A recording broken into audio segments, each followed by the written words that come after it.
Happy Friday to all of you, my awesome viewers, subscribers, fans. Hope you're getting ready for a fantastic weekend ahead as we dive into another installment of the GB Cast. Let's see, Ruben, Monsieur, bonjour, Monsieur. How's it going? See, Ramking's also here. Your teacher let you out early. I don't know about that, Ramking. I feel like you're playing hooky.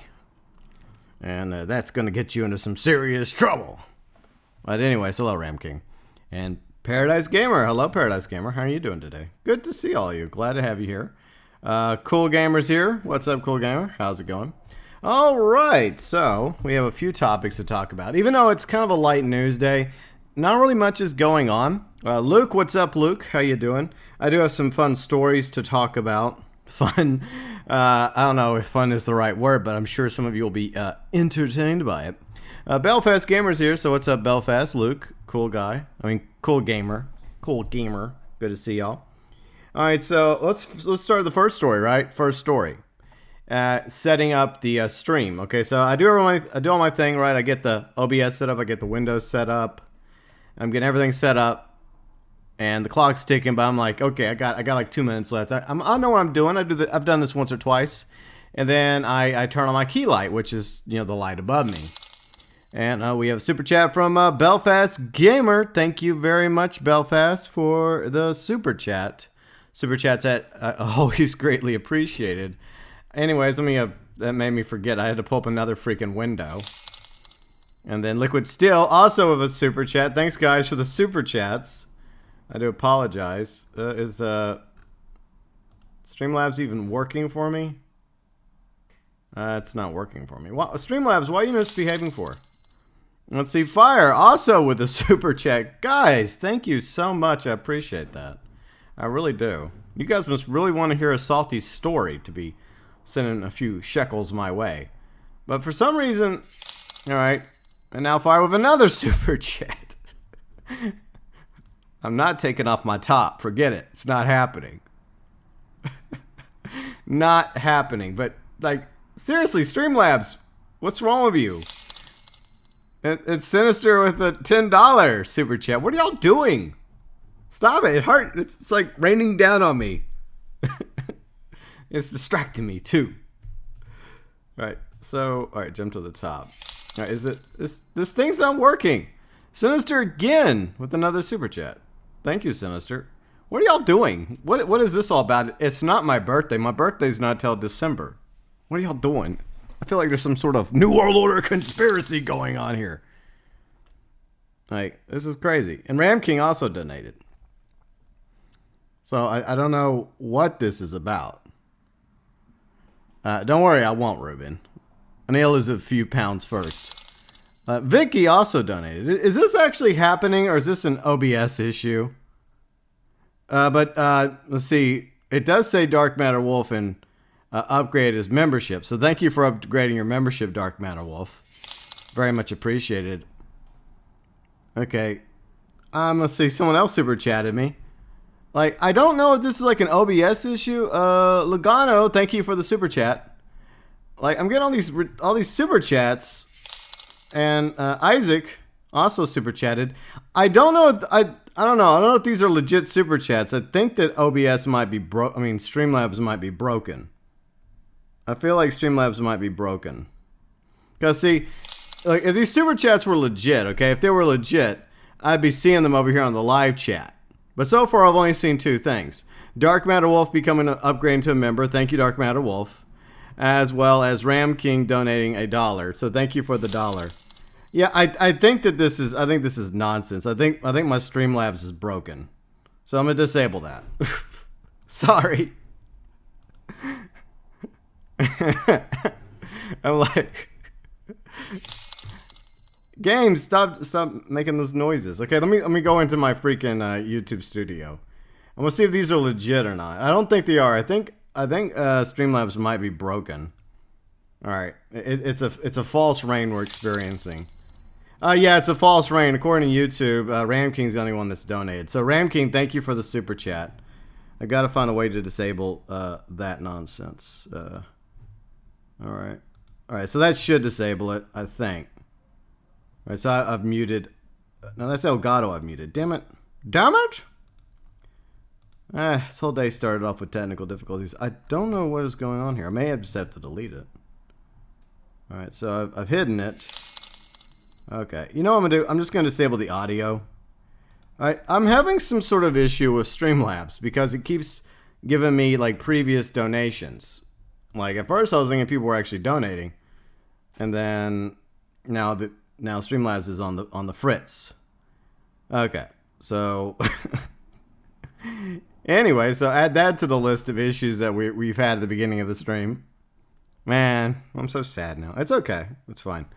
But I will be suing Streamlabs for $1 bazillion for giving me false hope that people were actually donating to me.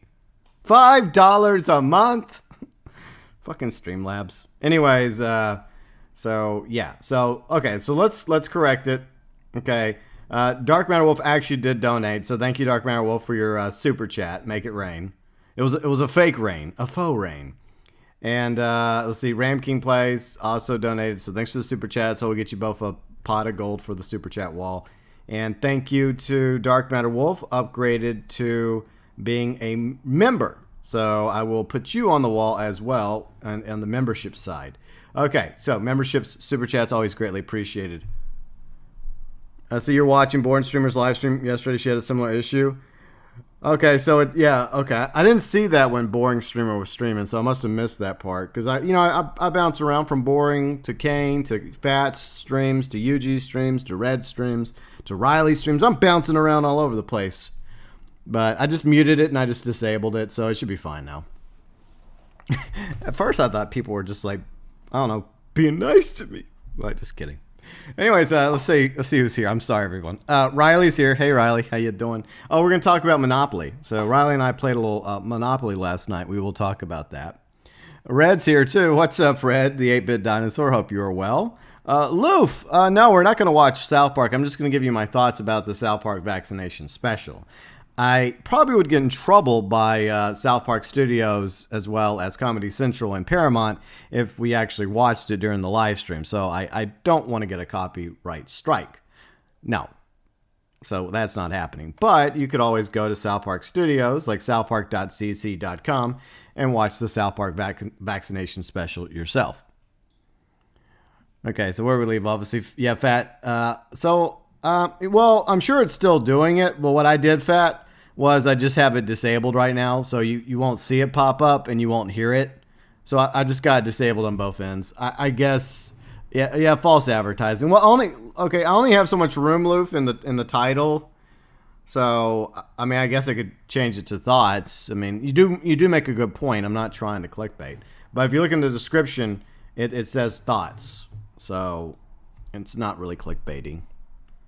I see UG Outlaw's here. Good day, UG. How's it going? Cool Gamer says you finally found an Xbox Series S. Very nice, Cool Gamer. Very nice. I see Paradise Gamer. GB's doing a live reaction video for us. I would, but I don't want a copyright claim, Paradise Gamer. So no live reaction for South Park vaccination special today. Hikari's here. Hello, Hikari. Thank you. Yeah, I got a haircut a few days ago. Yeah, I needed it, because it's starting to warm up. It's the spring in the Northern Hemisphere now, and that winter look just had to go. It just had to go. So it's gone now. I'll bring it back probably sometime. I'll start growing it back probably like October, November, hopefully. Okay, so anyway, story time. Let's get back on topic because we just had one issue, right? With Streamlabs being goofing off and sending me false donations. Thanks, Streamlabs. Very cool. But, so I was, setting everything up for the stream like I do, getting the windows up, brainstorming about what we're going to talk about today. And to be honest, there's really not much going on. So as always, if any of you have suggestions, feel free and leave those in the live chat. And so before we get started with story time, let me go ahead and welcome Sedan here. Hello, Sedan. And Belfast, thank you for renewing your elite membership. Always greatly appreciated. I always have faith in my awesome viewers, subscribers, fans, mods, as well as our Super Chat heroes for March 2021, and our members, which include my very good friend Azralynn. She was playing a prawn last night, some sort of weird, like, horror prawn game. and it was very interesting. So, my good friend Azralynn, she streams on Twitch. Another good friend of mine, Carrick over at ACG, one of the best YouTube video game reviewers out there. Mike Lambert, along with our elite members, which include UG Outlaw, Belfast Gamer. Both of them are in the chat, along with Will, MeltNet. Honorable mentions to our junior members, which include, oh, by the way, Dark MatterWolf is now a member officially. So, Dark MatterWolf, you will be on the wall going forward.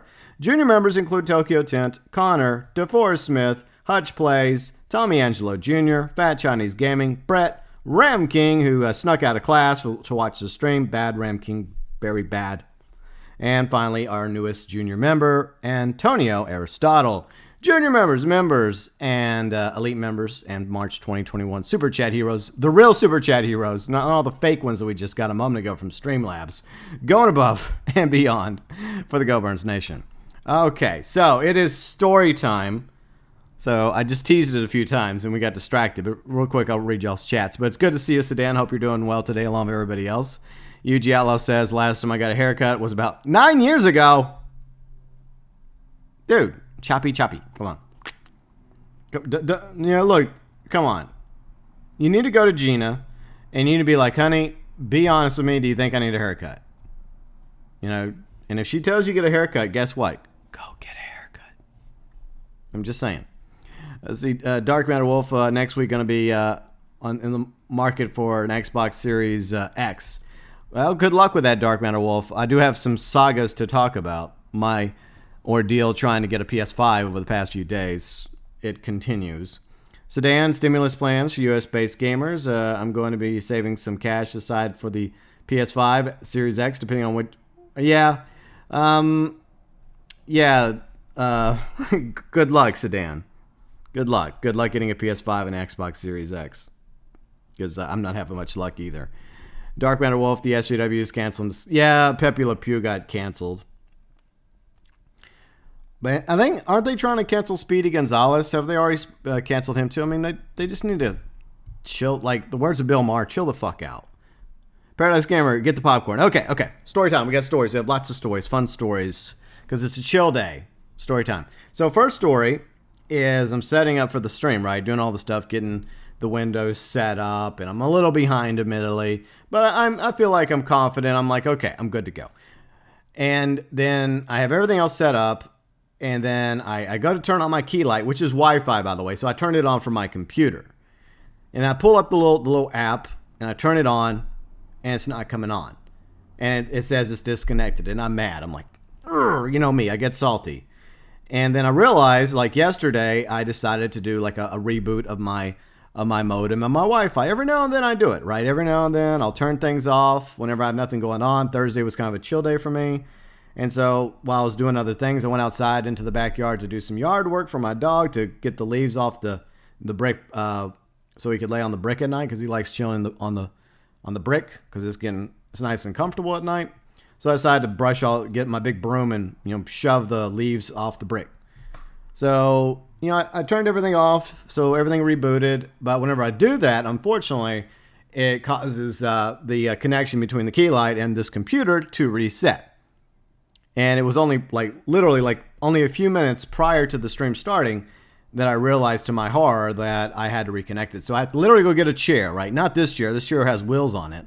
Like one of my actual dining room chairs. Bring it in here and then reach up there. Like I'm standing, right? I'm literally standing and I'm having to do the little thing with the switch, the toggle. And you have to do it a certain way in order for it to connect once again with the app on my computer. And sometimes it works, sometimes it doesn't work. I've done it enough times to where I actually have it functioning somewhat properly. So that was one thing. That was the reason why we were a minute late starting the stream. Small potatoes. And then we had that Streamlabs issue happen. Apparently Boring had that transpire as well. So I'm also very tired. And the reason why I'm very tired is Riley and I were playing Monopoly last night. So we're going to go into the next story, Monopoly time. So let me pull that up in our Discord. By the way, we have an awesome Discord community. I will pull up a few photos. I took a whole bunch more photos, and I'll explain how this worked. And it actually worked rather well, surprisingly. All right, so let me pull up the Discord real quick. Where is it? Let me read y'all's chats real quick. Then we'll move on to Monopoly story. Okay, so yeah, plenty of story times are happening today, Paradise. Let's see, story time, I'm single, I'm lonely. Well, I'm sorry to hear that, Fat. Paradise Gamer can't get a haircut, been on lockdown since December 2020. I hope that Belfast, you're able to get a haircut soon. I mean, hopefully within a few weeks from now or a month from now, they'll finally lift things in Ireland and North Ireland, hopefully, and everywhere else, so you can finally get a haircut. So Dan says, I'm going to wait until there's actually games for the new consoles. That is probably a very, very good idea, Saddam. Riley says, what will happen when everything gets canceled? Well, then we'll have nothing left to enjoy except for woke SJW garbage. Oh, boy. Paradise Gamer, they're trying to cancel Speedy Gonzalez because of the new movie, but little did they know. It's Speedy Gonzalez is now voiced by Gabriel, right? The comedian, the stand-up comedian. He's voicing Speedy Gonzalez. So basically, you're going to be canceling somebody who happens to be of Mexican descent. Good job, woke culture morons. And here's the thing, like, Speedy Gonzalez was always cool, right? He was badass. He was basically the Flash of Warner Brothers. Like, he outran everybody. He always won the day. So what's the problem? People are just too sensitive these days. Let's see, Motion. What's up, Motion? How's it going? Let me catch up with chat. Then we'll get to the Monopoly story. Let's see, Dark Man Wolf. Someone said YouTube is going to allow gift members like twice. Similar to what they do on Twitch, like where someone can like gift membership. That is actually cool. That doesn't really surprise me. That happens for Azralynn all the time. Like one of her like awesome viewers will throw out some gift subs because on Twitch, subs are the same thing as members over here, and they'll gift like some subs to people. So I like that idea. I do. So that's kind of a cool concept. Let's see, Paradise. Wait, aren't you GB? Damn it, Paradise! You're distracting me. I'm trying to focus on the story. Okay, Ramking said he was bored, like yesterday, in general, right? He says, so he said, I'm bored. And then me being a smart ass, right? Because sometimes the smart ass comes out. And I'm like, oh, hi, I'm GB. Nice to meet you. And so we all started being smart asses. Ben, let's see, when everyone's canceled, no one is. Exactly, Ben. We're all canceled together. Let's see, dining room. Look at Mr. Fancy. Okay, yeah, I'll show you some pics in a minute. I'm petting the cat. By the way, the cat is a culprit. She attempted to steal some money, and we have photos. We have the documents to prove that this cat down here is a thief. She was trying to steal from Riley. So, fun fact: Riley and I don't live anywhere near each other right now. She lives thousands of miles away from me, but we were able to play real life Monopoly because we both want to play some Monopoly. And unfortunately, the reality is the online version of Monopoly in the PlayStation Store, I hear it sucks. See, Motion, White Fang, what's up? How you doing, White Fang? Yeah, this shit is getting old. I agree, White Fang. See, Fat Chinese Gaming says the only thing that should be canceled is the casino heist. That doesn't make sense. Hikari says the only thing that just shows match Speedy Gonzalez is Roadrunner. Yeah, Roadrunner and both Speedy Gonzalez are like the two fastest Looney Tunes. So I never saw anything negative about Speedy Gonzalez. Okay, he has an accent. Well, doesn't everybody have an accent, whether you're Mexican or American or British or German or French?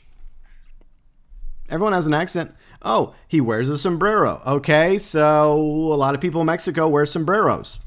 Once again, I don't see the fucking problem, SJW woke fucks. I'm getting so distracted. I'm all over the place today. Ramking says, I don't really watch Twitch anymore. Yeah, I will watch Twitch for some people. I will watch some Twitch. Like my friend Azralynn, she loves streaming on Twitch. And so I'll watch her stream every now and then. And there's a few others that I like watching over there. But mostly I'm all about YouTube. Speaking of YouTube, we're going to talk about some YouTube channels I actually enjoy watching. You know, maybe you'll learn a little bit more about me today. Since it's kind of a chill day, there's not much going on news-wise. So that's something we'll do later. Luke says people will go mental with the Sifka. Well, I know people will go mental with it, Luke, but it does help the streamer. So, I mean, look, my philosophy is if people have their money, it's their money. They can spend it any way they want to spend it. That's how I feel about it. See, White Fang says there'll be no movies. Yeah, there'll be nothing left because everything's going to be canceled. The end. Motion. I love Monopoly. But the effort, yeah. I'll walk y'all through my setup, how it worked in a second. Let's see, Fat Chinese Gaming says, yeah, you know, Fat is a half Chinese, half Welsh accent because A little bit of the Welsh has gotten in there, you know, because he's lived a few years in Wales. But still, like, are we going to now say that it's offensive to be Fat Chinese Gaming because he happens to be Chinese? Like, SJWs, where you come in? Oh my God, I can't believe there's a YouTuber named Fat Chinese Gaming. See, I used to have that problem. I used to be like a little like SJW light. And then I realized like what direction I was going. And then I hit the brakes. I hit the freaking brakes. I'm like, whoa, I'm going a little too far with this. I'm all about equality. I'm against hate. But the SJWs go a little too far, a little too extreme. Plus, I kind of have a thing for freedom of speech. I kind of like that. I think that's important for a society. Let's say, cool guy, what people should do is cancel Ross for the Loss. Well, look, Ross for the Loss and the other clickbaiters, I'm not going to cancel them. I don't like their content. I don't agree with their practices. But the problem is not necessarily them. It's the fact that people watch their channels. You have subscribers and viewers that support them. Okay? That's the problem. And whenever other YouTubers see somebody like Ross for the Loss with bazillions of viewers and subscribers, then that inspires them to be like Mr. Ross for the Loss. So it's kind of a half and half. Do you blame the content creator or do you blame his viewers and subscribers who continue to watch his content? They kind of have to share the blame, in my opinion, because you can't have one without the other. Action equals reaction. Sedan says, gift subs are cool in my book. Not only are you giving to the streamer, but also to the community. Exactly. And like the gift sub, if the gift memberships actually end up being a thing on YouTube, then that means anyone that gets a gift membership, even if you only get to be it for a month, you get to take advantage of the benefits and the perks that my membership program offers to my members. So I think it's a cool idea. See, Paradise Gamer says, only have Twitch because one of my former co-workers' friends streams there. Exactly, Paradise. I don't stream there. I never really I tried it a few times. I never really felt it.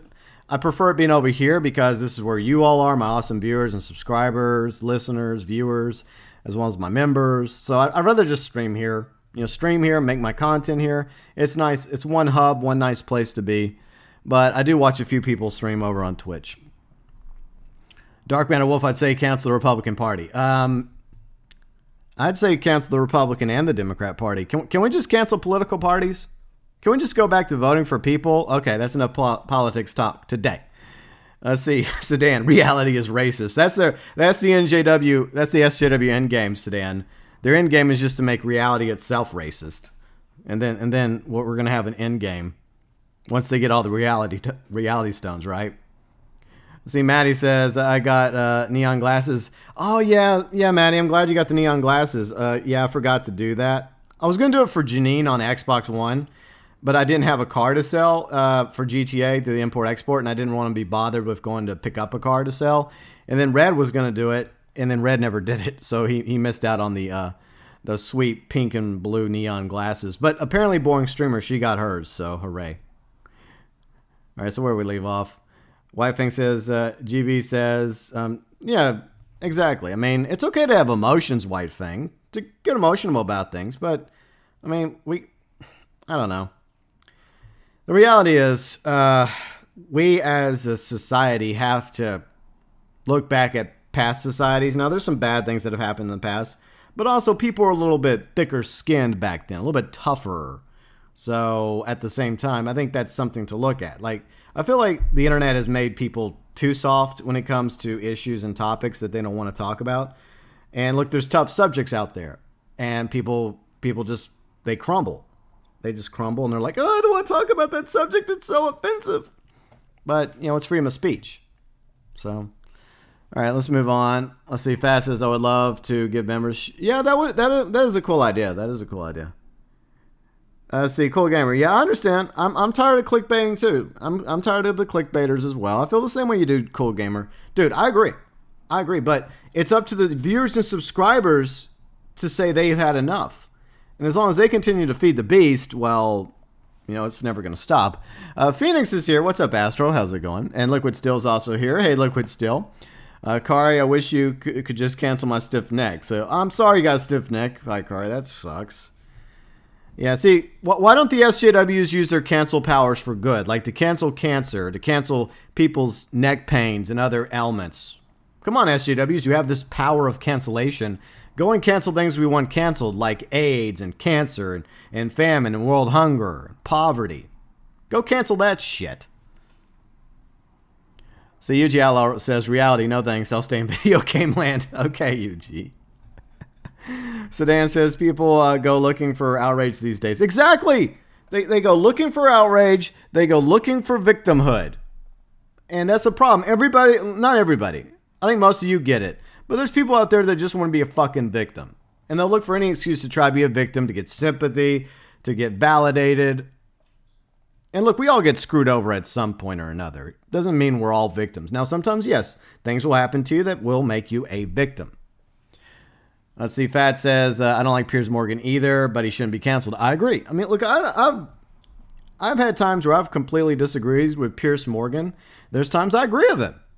But over his opinion regarding Meghan Markle and Prince Harry, or the artist formerly known as Prince Harry, no, he didn't deserve to be fired. He didn't deserve to be canceled. He has a right to his opinion, just like everybody else does. Just like I have a right to my opinion regarding that subject. And I don't really want to talk about that subject because I feel like it's off topic from the GB cast.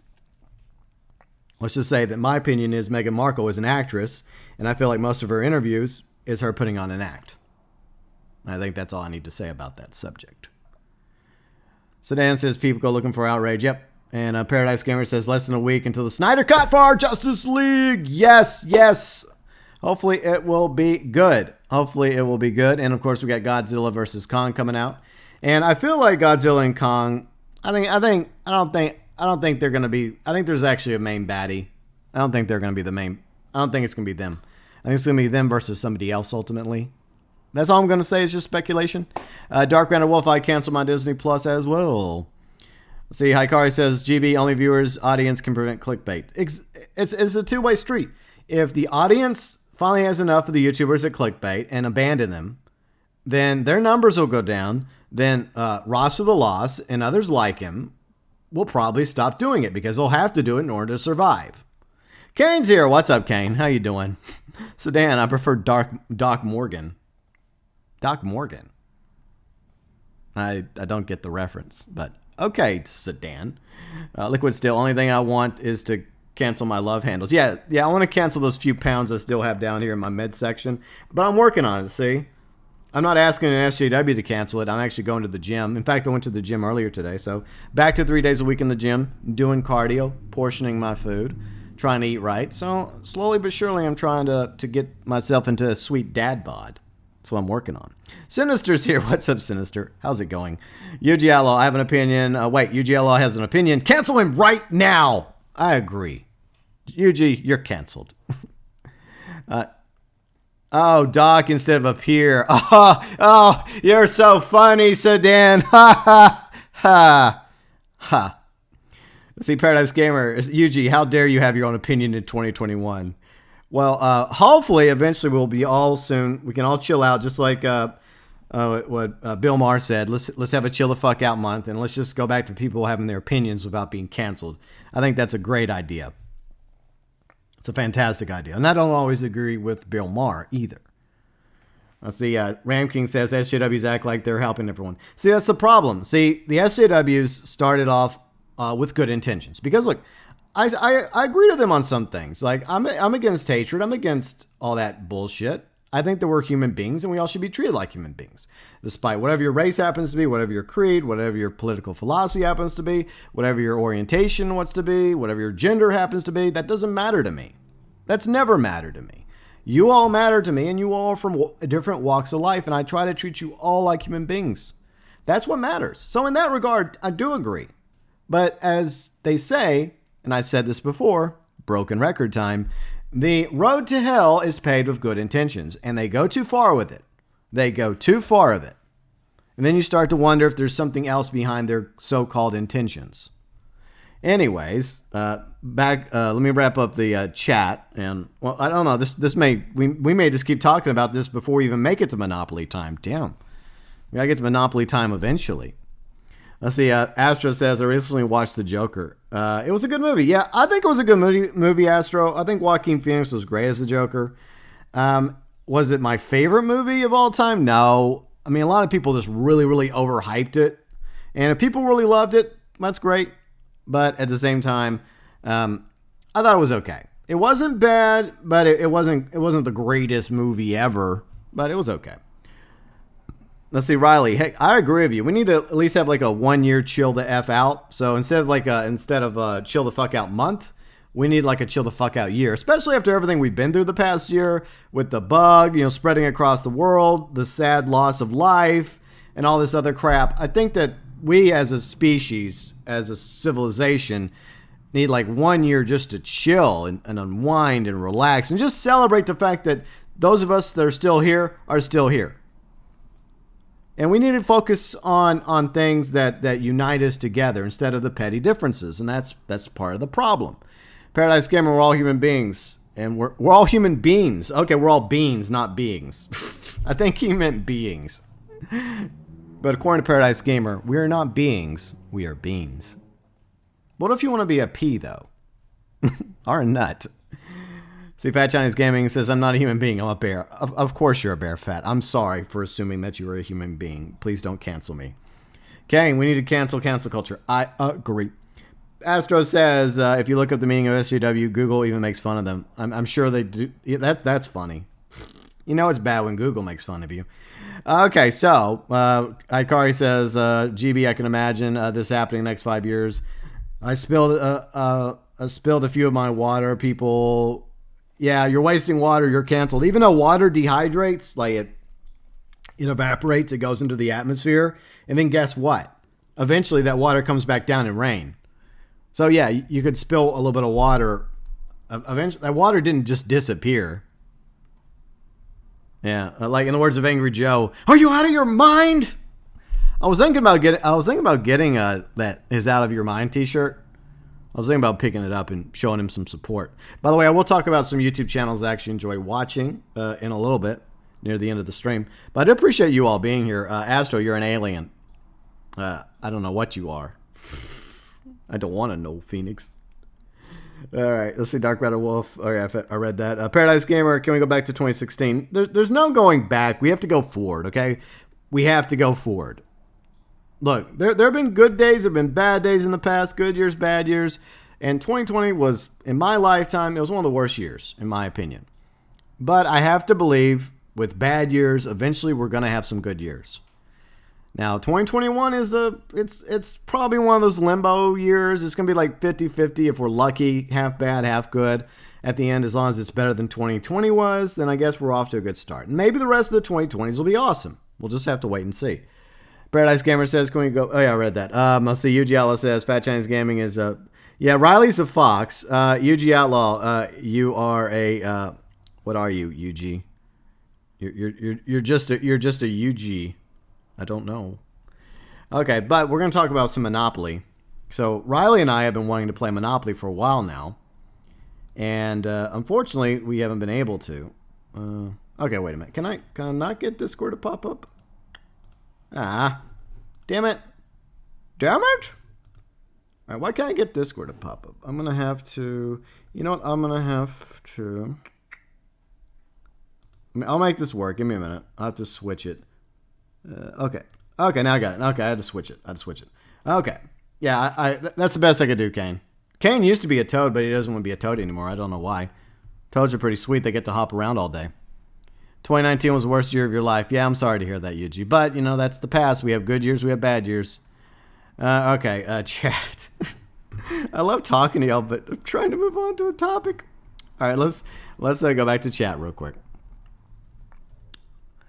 Let's see. Okay, Astro says, I'm not from planet Earth. Yeah, there are definitely times that I feel like I'm not from this planet. I jokingly talk about how I want to be from Mars. I've said that a few times, at least once or twice. There are definitely days when I see the nonsense and the BS going on our planet, all this bullshit, that really makes me feel like I'm not a human, but unfortunately we are. I see Cool Gamer says, have you ever heard of the college sports team? Yes, LSU Tigers, because I'm from Louisiana. Of course I've heard of the LSU Tigers. I used to like the LSU Tigers, Cool Gamer, but I just don't really care for sports anymore. I mean, I used to watch the LSU Tigers for college football, the University of Texas Longhorns, because I grew up in Texas, so kind of a child of two states there between Texas and Louisiana. I also liked the New Orleans Saints football team, and let's just say, long story short, I just don't care as much for sports as I once did. It's entertaining, but there's other things I'd rather do, like watch live streams and play video games and watch certain shows and movies alike. Oh, yeah, Underground. Yeah, Underground Outlaw. That's what the UG stands for. Paradise Gamer says, the past is the past, and it's time. We learn from the past. We don't allow the past to control us, but we have to move forward. We have to stop living in the past. We have to move forward with our lives. The only way is forward. Let's see. Why is it doing it? I disabled everything on this thing. Oh, this is annoying me. I don't even know if that's a legit super chat that I just got or just more Streamlabs. I'll have to go into my YouTube studio to look. Is it screwing up again? Seriously? I fucking disabled it. Alright. Yeah, it's just a... Like, Streamlabs is... Okay, that's it. I'm deleting this. I'll also have to re-add it later. Like, I have it disabled. And I'm removing you. Goodbye. Ain't working anyways. I'll fix it off stream. But I don't know why that chime happened. Because I fucking muted it. I had it disabled. It shouldn't have popped up. So some more fake chats from... Thank you very much, Streamlabs. Will you fix your crap? Let's see. Kane says, Mars, as in Life on Mars. By David Bowie. Ha. I should have known you would have thrown in a David Bowie reference. Let's see. Fat says, GB is not a human being. He's a wolf. Yeah, maybe. Maybe I'm a Martian wolf. Yeah. Your planet is Mercury. Astro. Yeah, that planet's as somebody that lives in the south, in the southern U.S., where it gets very hot and humid during the late spring, summer period. Yeah, I think I'll stay here instead of go to Mercury. I hear it's a little bit warmer on Mercury these days. Yuji says, some days, with the way things are going on this planet, I feel like singing Fly Me to the Moon. Fly me to the moon. Okay, I'm sorry. Sinister says, all the positivity has been said in your candy voice. Let's see. Kane is one who does the candy voice. No, I'm not the Kennedy. Like, here's mine. Like, nothing bad ever happens to the Kennedys. That's the best I got. We have nothing to fear but fear itself. No, that's FDR. Moron. Get your quotes right, bitch. I'm sorry. Your mistakes don't define you. They're who you are. You learn from your mistakes. We all make mistakes. It's just like in Batman Begins. Why do we fall? So that we can learn to pick ourselves back up. Okay. All right. Where we leave off. Let's see. Kane says, those who look only to the past or to the present are certain to miss the future. I agree. Always felt like, Kane, like if there was like an alien species hidden in our solar system, what better place to hide than Venus, right? And they put like this fake like radioactive cloud. It looks like a radioactive cloud, but it's actually just a disguise while they keep an eye on us. It's quoting Clone High. Yep. Well, I mean, you've quoted it so many times, it kind of rubs off on me, Kane. Let's see. Sounds like Winston Churchill. Well, I wasn't doing Winston Churchill.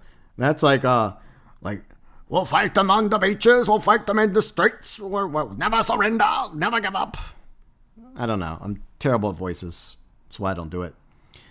Was that a whine? I don't know what that was. I don't want to know. Look, I didn't get much sleep, okay? I didn't get much sleep. Because, we're going to get to the Monopoly time. We're going to talk Monopoly. And we were up for... You know how Monopoly goes. It usually lasts a while. A few hours. A battle. And by the time the battle was over, it was already past, 1 a.m. my time. And then Boring was telling me the day before during her live stream when I was jumping back and forth between Kane and Boring streams. Because she was talking trash. Do you believe this? Boring streamer was talking trash about me.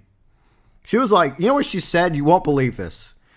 I heard her say this. She didn't realize I was watching or listening while I was working on something. She's like, I don't think GB really wants a PS5. He's not really trying. And then I'm like, what you say? And then she's like, you're not getting up early in the morning. You're not getting on Twitter. You're not linking up your Twitter account to these accounts like Wario64. And then she's like, then I'm like, okay, fine. Fine, Boring. I will get up early in the morning, Friday morning, and I'll try to get a PS5. And guess what I do? I roll out of bed in the morning, and I go to all the websites. I go to Target. I go to Best Buy. I go to Amazon. Where else did I go? I went to GameStop. And look, I didn't find shit. Sold out, unavailable, sold out. So I could have got it like at least an extra hour or two of sleep. I got out of bed for nothing. So maybe that's why I'm feeling so unhinged right now, because I didn't get much sleep. Why, you ask? Well, I'm glad you asked, because Riley and I were playing some Monopoly. So, like I mentioned a moment ago, the online version of Monopoly that you can buy through the PS4 sucks. It's terrible. It's not very good. It got really bad reviews. So Riley and I have been wanting to play some Monopoly for a while now. And I just happened to go through my closet, and I found my old 70th edition Monopoly board in good condition. I double-checked like earlier. I made sure I had all the money. I made sure I had all the title cards. I made sure I had all the community chests and chance cards and all the pieces. Lucky Gaming, what's up, Lucky? How's it going? Good to see you. We're doing Monopoly time. So I had this brilliant idea last night, because Riley and I, when we were just gaming and chilling, like we talked through the DM call on Discord. So I had this idea. Instead of playing Red Dead Online, which I'm kind of burnt on right at the moment, we didn't feel like playing GT Online or Dead by Daylight or even Family Feud, because like sometimes some of the questions that Lucky McCoy brings up are pretty fucking stupid. Freaking hate the online version of Family Feud 2. I mean, where's Steve Harvey? Where's Steve Harvey? Lucky McCoy is no Steve Harvey. So anyways, I had this brilliant idea, right? Okay, if we can't play the online version of Family Feud, then I could put the board up in my kitchen, and then I could like basically run everything. So I had her money set up, her $1,500 over there. She was the car. I was on Galaxy Traveler. You know, yes, Galaxy Traveler exists in Monopoly as well. Fun fact. So I was obviously the cowboy riding the horse. She was the car. So I had my $1,500. She had her $1,500. And so what we did was she had her Monopoly board out too. Okay, from thousands of miles away, she had her board out, and she had I would tell her where my pieces were and where her piece was, so she would have a visual from her point of view where she was and where I was on the board. Plus, she had her dice. So a lot of it was a trust system. You know, we were it's a trust bonding experience, and it's Monopoly. So if you can grow to trust somebody playing Monopoly, then that's a good sign. My cat's meowing because she's about to protest her innocence, and she's guilty. You're guilty. I know what you did last night. I caught you. Yeah, we caught you. We have a photo. We have the documents. I'm going to show you all in a minute. So I set all this up. So when it was my turn, I would roll the dice, right? I would roll the dice, and then I would go. And then when it was Riley's turn, she would roll the dice, and she would tell me what it is. And if it was a double, we would tell each other it was a double. And so I also had the rule book to make sure everything was on the level, because, sometimes people like to make up their own freaking rules when it comes to Monopoly. Like, case in point, people will claim that if you land on, like, free parking, you get all the tax money. That's bullshit. You don't get all the tax money. That's not an official rule. One of many little additional rules people have made over the years. So I happen to have the rule book nice and handy. Also, fun fact, if you land on income tax, most of the time it's actually cheaper to go with the 10% route as opposed to the $200 route. Like, for example, early on in the match, I believe, like my first roll, or was it Riley's first roll? I don't remember. One of us landed on income tax at the very beginning. And so instead of paying like $200, one of us only paid, I think it was me. I only paid $150 because that was 10% of what I had in cash. Obviously, even though it takes time to go through that 10%, most of the time, unless you have like a shit ton of money, unless you have like over $2,000, you definitely want to go with the 10% route because you're going to end up paying less. I think my accountant's starting to rub off on me. By the way, my accountant's a very good friend of mine. Okay, so anyways, so that's how it started. And basically, this is how it ended. So I'll walk you all through this.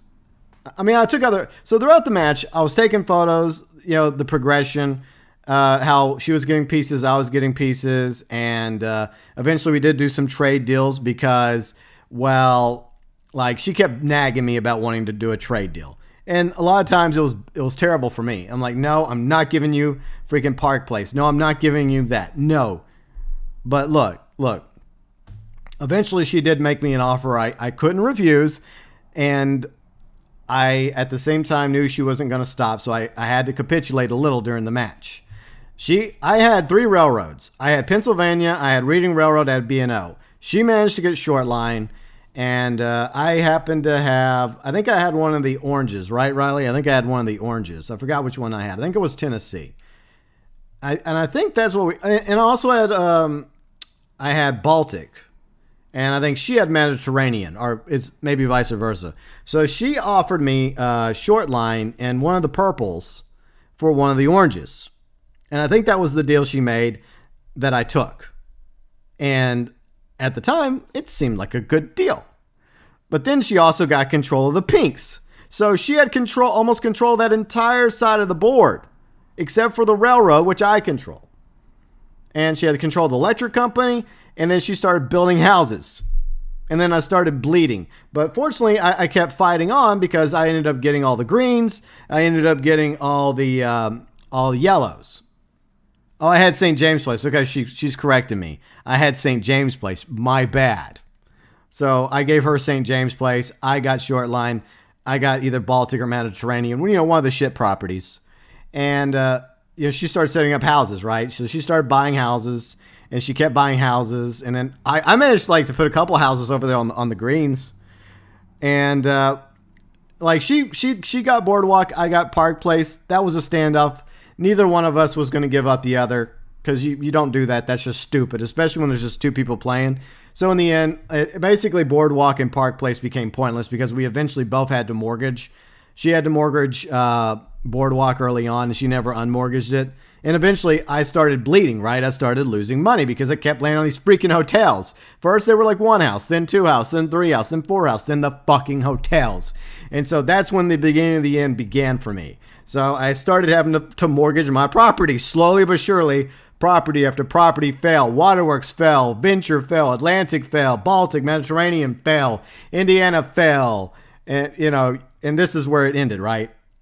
And every time I was struggling, right? I was struggling to keep going, trying to get some liquidity, get some cash out of the bank in order to keep going, to keep fighting. But it was clearly a losing battle. And this battle between Riley and me went on for like 2 hours. By the way, I was standing most of the time, so that was kind of good, I guess. But I was also kind of sore on one of my knees and my back because I was moving constantly because I had to do all the work, right? All Riley had to do was just roll the damn dice and look at the photos. I mean, I had to do all the work. So I was the one putting the houses up. I was the one putting the hotels up for her. I was the one doing the money. And at the end of the day, this is how it ended. Ripperonis, congratulations. The Fox Heiress defeated the Wolf Railroad Baron. So after a 3+ hour ordeal, our first long-distance Monopoly war ended last night in my defeat. She won the day. I forfeited I guess it ended at St. Charles Place. It was just over. I mean, that's all I had left. All I had left were the railroads. All I had left were the greens. All I had left was Marvin Gardens. And the moment I mortgaged the railroads or like the green properties, it was fucking over. It was over. I mean, it was in this situation. It's just better just to call it a day. It's better to say, you know what? I see where this is going. I put up a good fight. It lasted over 3 hours. We had some nice back and forths. There were a few times whenever I got the advantage, though. I mean, she landed on my railroads a few times. And, there were times, like twice, I think, she got a card which made her go to the nearest railroad and pay twice as much. So instead of $200, I got $400. So it kept me going for a while, my railroads. And every now and then she would land on one of my other properties. I never generated enough cash to build up the green properties because I really wanted to do what Riley was doing over here with her freaking hotel franchise. But at the end of the day, it just wasn't meant to be. Yeah, she ended up with the high ground. So in the end, the deal she made, in hindsight, did not work out for me. So even though I became a railroad baron, even though I controlled the two shit properties, in the end, the deal worked out better in Riley's favor. So the match would have lasted longer if I would have not agreed to any deals. And most of the time I don't agree to any deals, but I just thought, you know what? It's going to either lead to me eventually winning or losing. And at the very least, it means this battle won't go on any longer than it has to. Because like I said, it was like past 1 a.m. my time. I had to go to bed. So we said goodnight. I went to bed. Then I rolled up like 4 or 5 hours later out of bed trying to get me a PS5. Okay, so now Jade is here. She's trying not. She doesn't want y'all to see this. But look at this. So there she is. This happened during the match. Her little poofy paw, now I didn't catch her like in the photo. She was trying to grab that 20 from Riley. She was trying to swipe $20 from Riley. Like what do you need that $20 for? What do you need it for? I feed you, I water you, I clean your litter box. I provide all your needs. She was trying to steal. So my cat, Jadis, which you all hear meowing right now, she was just acting all chill. All chill, like, oh, I'm just sitting here. I'm not trying to take any of Riley's money. That wasn't me. So anyways, that was Riley and me's very first epic 3+ hour long distance Monopoly battle. You know what? Despite the fact that I had to do all the work, it actually worked pretty good, you know? It actually worked pretty well. I thought it went fine. So let's see what y'all's thoughts are about it. And you are. We caught you trying to steal $20. We have the proof. It's right here. We have the proof. So there. She's probably like, I did nothing. See, I'm an innocent kitty. Like, does it show my paw actually trying to take the money? No. You're not innocent. No, you're not.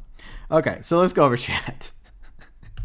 So yeah, absolutely love Monopoly. Okay, I do. And I love spending the long hours playing it. Some people just can't do it. But, you know, Riley and I did go the distance, and it could have lasted longer if I wouldn't have taken her deal. So that's my fault. But congratulations, Riley. You won the first battle, but it doesn't mean you'll win the second one. All right, so Sedan says, quote, you can get further with a good dice roll and a gun than you can with a good dice roll and all alone. I agree.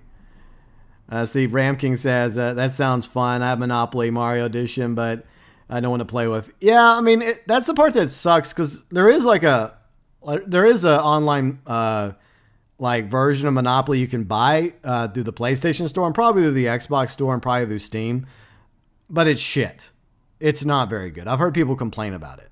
I think even Bruffy and some of his friends tried to play it on the stream and they had issues with it, and that was a turnoff for me. I'm like, no, I actually want the fucking game to work. I don't care if it's cheap.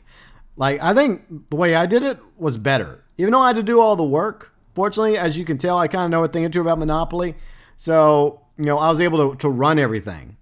It was a lot of work for me, but at the same time. Yeah, I know Bandit's on PS4, but that version of Monopoly sucks. It's terrible. It has issues, and they never went back to fix it. So Kari says, always want to get as many of the green, yellows, red as possible. Yeah, exactly, Kari, exactly. And it's funny because Riley did not want the yellows. Like, she did not want the yellows. But eventually, I bought them slowly but surely. I bought them because there is kind of a thing. Like, this is one of those like rules that you can either. It depends on who you're playing with, because you can always change the rules the way you want to play and the way everyone wants to play that's playing with you.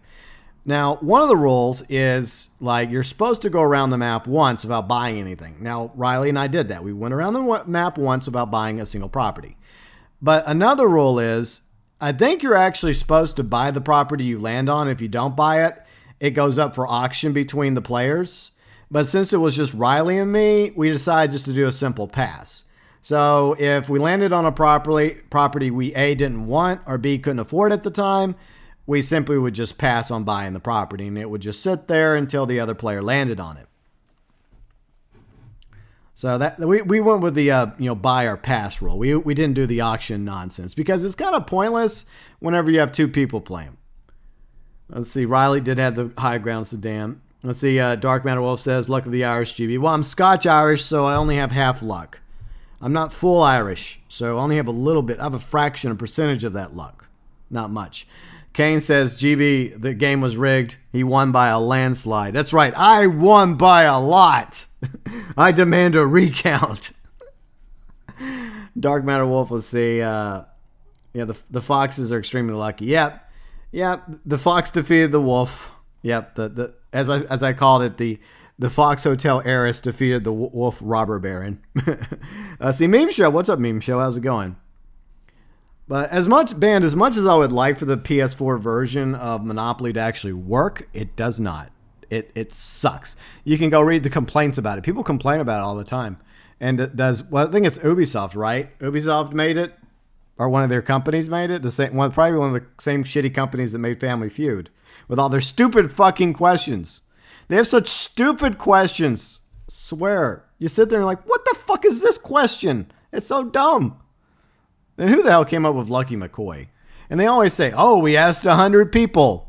Sure you did. Sure. Right. But yeah, that version of Monopoly is not very good. But you can't beat the original, though. The OG, the board, the money, the pieces, the cards. The OG Monopoly is the way to go.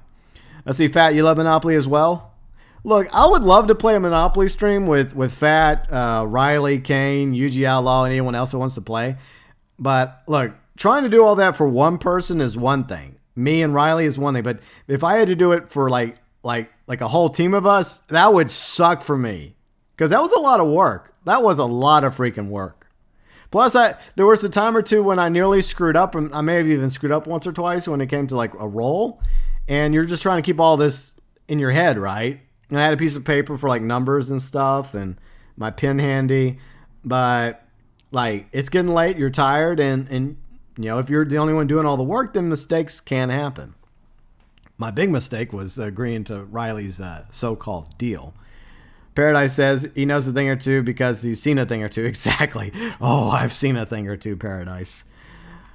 Hikari says foxes are smart. That's why there's the quote, sly as a fox. Exactly. So yeah, the fox outfoxed this wolf. So yeah, so that's Monopoly story.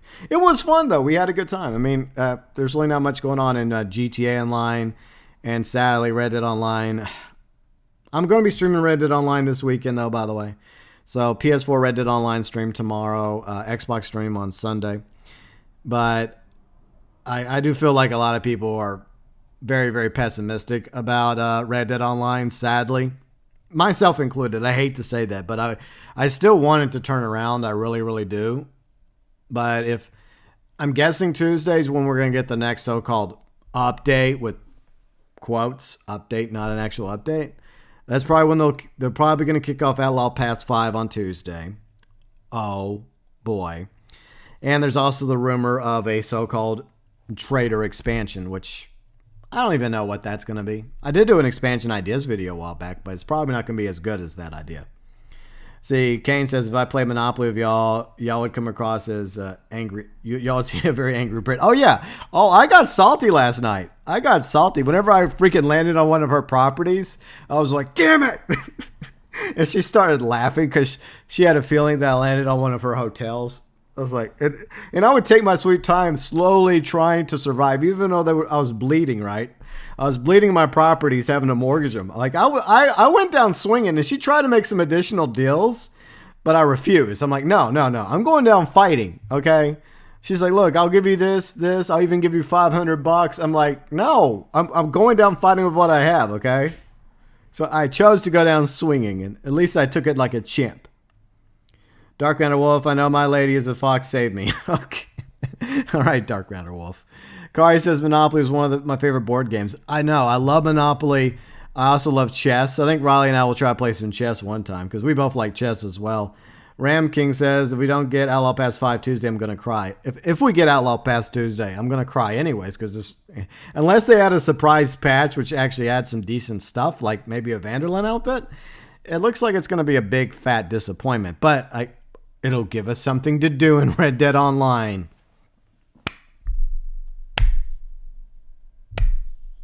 Yay. So, I mean, it's very possible that we may be pulling GBcast back to 2 days a week if we're back in with Outlaw Pass 5 and a trader expansion. Then maybe we'll bring back the PC Red Dead Online stream next Friday. We'll see. No promises. Even though I love the GBcast, I try to keep a balance. I'm trying to adapt to the situation and work things according to how things play out. So if we do get Outlaw Pass 5 and say a hypothetical expansion roll on Tuesday, then I guess it gives us something to play in Red Dead Online. It's not anything exciting. May not bring any new players back to the game, but maybe it'll be enough to keep those of us hardcore Red Dead Online players around and the newer players around. I don't know. UG Outlaw says, Monopoly, my friends, no thanks. You'll hate me after, I promise. Whatever. You may hate me after. Well, I'm pretty good at Monopoly, but, so is Riley, though. That's the problem. She's also good at it. And, at the end, there can only be one, Highlander rules. Okay, so let's talk South Park, my thoughts about South Park. I'll try to keep it spoiler-free because I don't want any of y'all to unintentionally be spoiled when it comes to the South Park vaccination special. So we'll read over the premise, and then I'll share my quick thoughts, and then we'll move on to we have some gaming news. We do have a little bit of gaming news. And then we'll also talk about some channels I actually happen to enjoy. And I'm probably going to steer away from gaming channels. So there's other content. There's more to me than just a gamer, okay? I do like other content. So we'll talk about the other channels I happen to enjoy. And maybe there'll be an ongoing series that we do with the GB cast is talk about, other YouTube channels I like. And maybe we'll find channels we like together. And you'll be like, wow, GB, I like that channel too. And then some of you are going to be like, GB, why do you like that channel? It's trash. I'm canceling you. Goodbye, scum. And then maybe some of you will be like, wow, that's a cool channel. I'll check that channel out, GB. Anyways. We're hella bored, Ramking, so we're like, okay, I guess Rockstar will do the Outlaw PS5, and I guess we'll do a trader expansion, Rockstar. I guess. It's better than nothing, I guess. Okay. Okay. I'm getting my Mr. Mackey on. Sedan says Rockstar just needs a little more money. Just a little bit more money. That's right. They have a plan. Don't worry. Rockstar has a plan. We just have to have faith. Okay. Let's move on to South Park. Okay. I know what to do. I know what to do. Let me fix this. No. Damn you. No. Okay. All right. I fixed it. Damn it. Okay. So South Park aired a special on Wednesday. So because of the bug, the South Park Studios, Matt, Trey, and their entire team, they've had to work from home. So they've had to do the best they can. So we did not get an actual new season of South Park this past fall, 2020.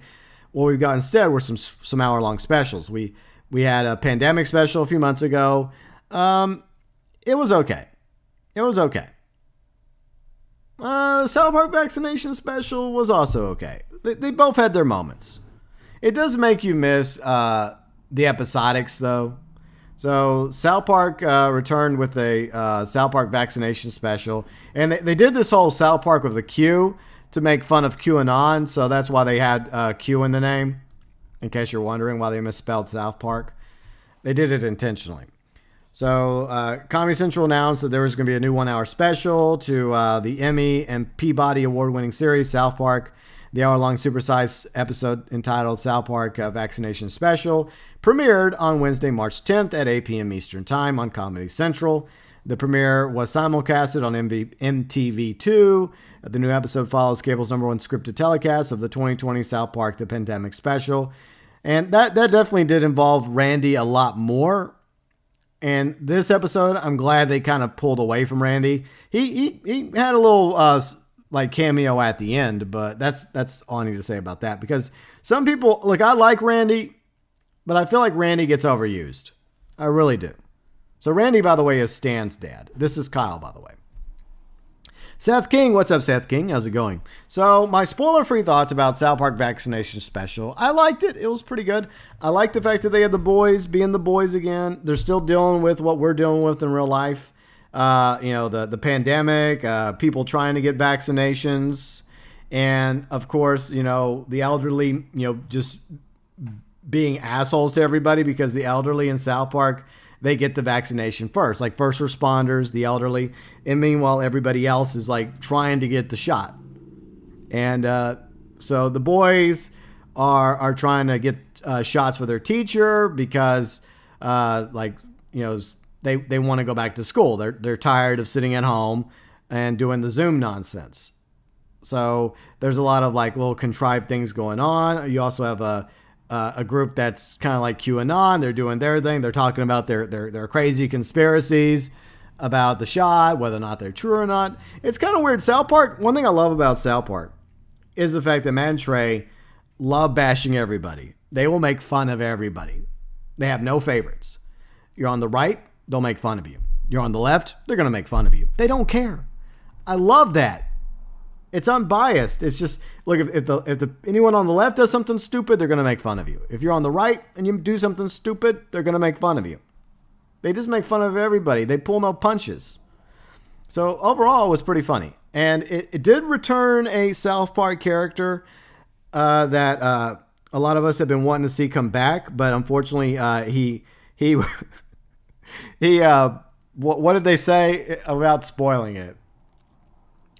He was going through a phase over a 4-year period, a phase, and so he came back to South Park finally, and then another character actually makes a return as well, a classic from the older days of South Park. So that was kind of cool at the end.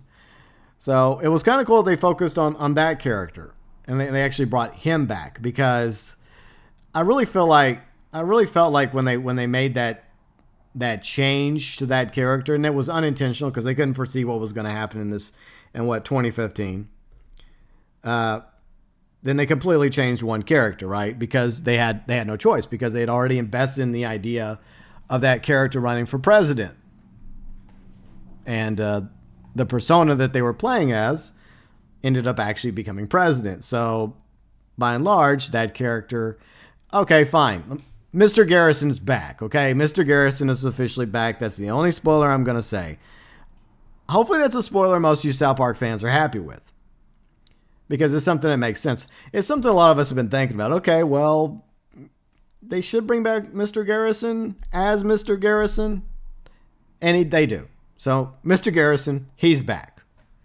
And you can imagine there's some people in South Park that not really happy with him. And so I was glad to see Mr. Garrison make his return. So officially, Mr. Garrison is back in South Park. And I feel like that's a good thing. Because he always, even from the very beginning, he always added something special to the show. And the way his character arc over the last 4 years, it felt very over the top. It felt like a completely exaggerated version of Trump. And so that's one thing that people need to understand, is that, look, yeah, he's portraying Trump, but it's like they're taking Trump and timesing it by like 1,000.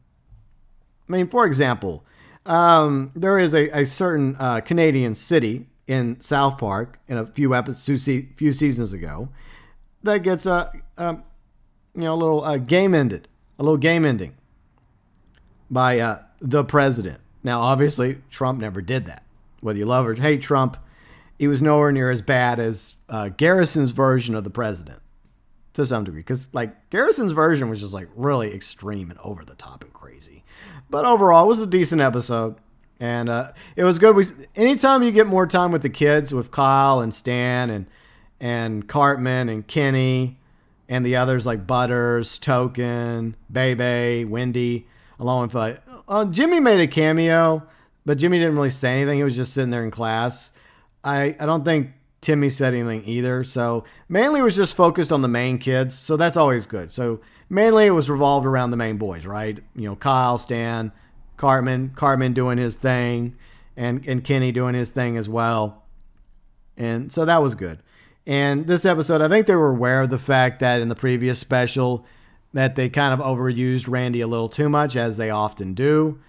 I get it. People like Randy. I love Randy as well, but I feel like sometimes he steals too much of the spotlight. The main focus should always be on the boys, right? They're the stars of the show.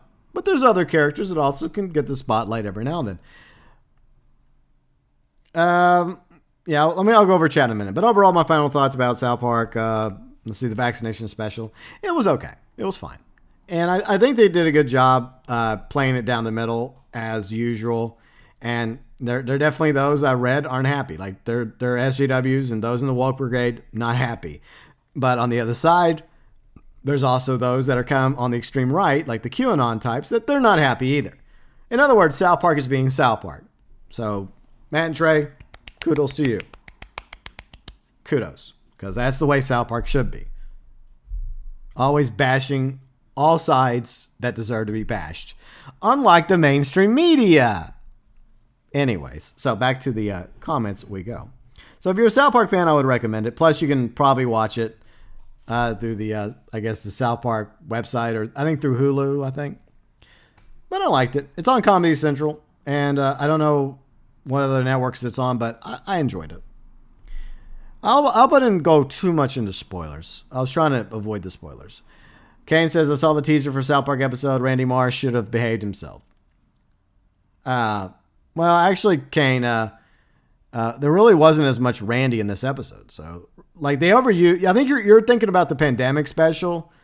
Like, Randy definitely played center point in the pandemic special back in the fall. So, fortunately, he got sidelined a great deal. And he had, like, basically a little cameo near the end of this episode. So, this special. Good night, Lucky Gaming. Thanks for hanging out with us tonight. But I thought the South Park vaccination special was okay. Actually, I'm going to be honest. I think I probably enjoyed the vaccination special a little bit more than the pandemic special. I don't know how many more of these specials they're going to do, but I hope that they're back to a full season by the fall of 2021. I really do, because I love South Park. All right, Dark Matter Wolf says, GB, I followed everyone you know. Okay, well, we're about to find out, Dark Matter Wolf, because we'll talk about some of those channels I would like to watch. And fun fact, there's a lot of channels I watch I'm not even subscribed to because, I honestly, there's times when I don't really see the point of subscribing. Like, if you're going to a channel constantly and watching them, I mean, yeah, it's cool to subscribe, and I do appreciate everyone that subscribes to me, but you don't necessarily have to subscribe to a channel to know where that channel is on YouTube and to know where to go watch a new video. Especially channels that do, like, they put up a video like every now and then, like once every few weeks or once a month. You just, every now and then you go back to the channel and you're like, oh, is there any new content? No? Okay, well, I'll check in next week. But I don't know. I feel like, I think it would be best for Trump not to run for re-election in 2024. I think he's going to have an influence going into 2022 and 2024 as well. But at the same time, yeah, I think it's better for him just to stay on the sidelines. But look, I'm not a Biden fan either, so there. Ramking says, I know what South Park is, but never watched it. South Park is a great show. It's fantastic. It's been around for a long time, but it's still better than The Simpsons. The first 10 years of The Simpsons was great, but it went downhill. Hikari says, South Park, a cartoon, but more mature than social media. I agree, Hikari. Brian, you enjoyed the special? Yeah, the special, that was good. I liked it. Definitely better than Pandemic Special. But I think now we're going to move on to some gaming news. Since I'm predominantly a gaming channel. We have some information about the PS5s, which I've still yet to get my grubby little hands on. Maybe one day. All right. So, this is from IGN. By the way, we have some Xbox news too, so we'll talk about Xbox Bethesda a little bit. First, we'll talk about PS5. So, as I mentioned, this morning, I tried to log into every site that I'm logged into, like Target, Best Buy, Amazon, GameStop, hoping that if I woke up this morning, jumped out of bed like at 6 a.m. like I did, that sucked. But I thought that maybe I'd get lucky. Like I felt like I had like a 1 in 4 chance of at least one of those sites having a freaking PS5. No.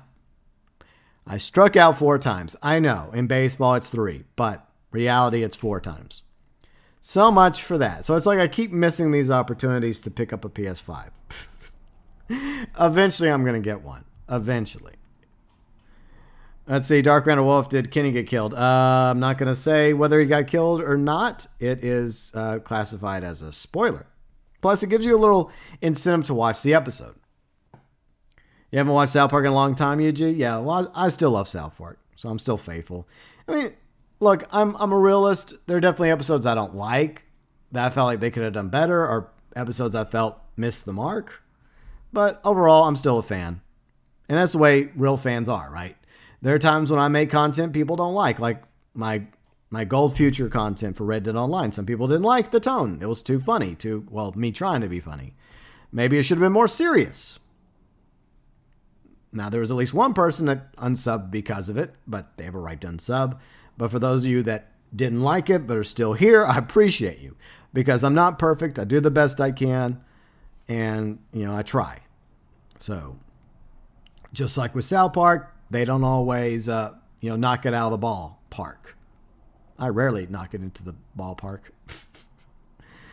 Let's see. Ugiala. Well, there's still hope you might be able to get it in Ireland. Yeah. See, Sedan says, buy a PS5. Have nothing new to play. Well, I know, but there are definitely games that I want to forward compatible over to the PS5. All right. So, IGN PS5 is the fastest selling console in the U.S. I don't know about this. The PlayStation 5 is the fastest selling console in the US by dollar sales, but the second best selling hardware platform in 2021, with Nintendo Switch continuing to lead the market. The MPD Group released its monthly report covering the best selling consoles, video games, and more for February 2021 in the US, and Nintendo Switch leads the charge as the best gaming console, the best selling console for the month, with the PS5 behind it in second. However, the PS5 did overtake a record previously held by the Switch when it came to the fastest selling console in US history after the NPD Group tracked the total dollar sales after 4 months in market. So here's something I want to talk about. Let's talk about price tags. The Switch was what, $300, right? $300?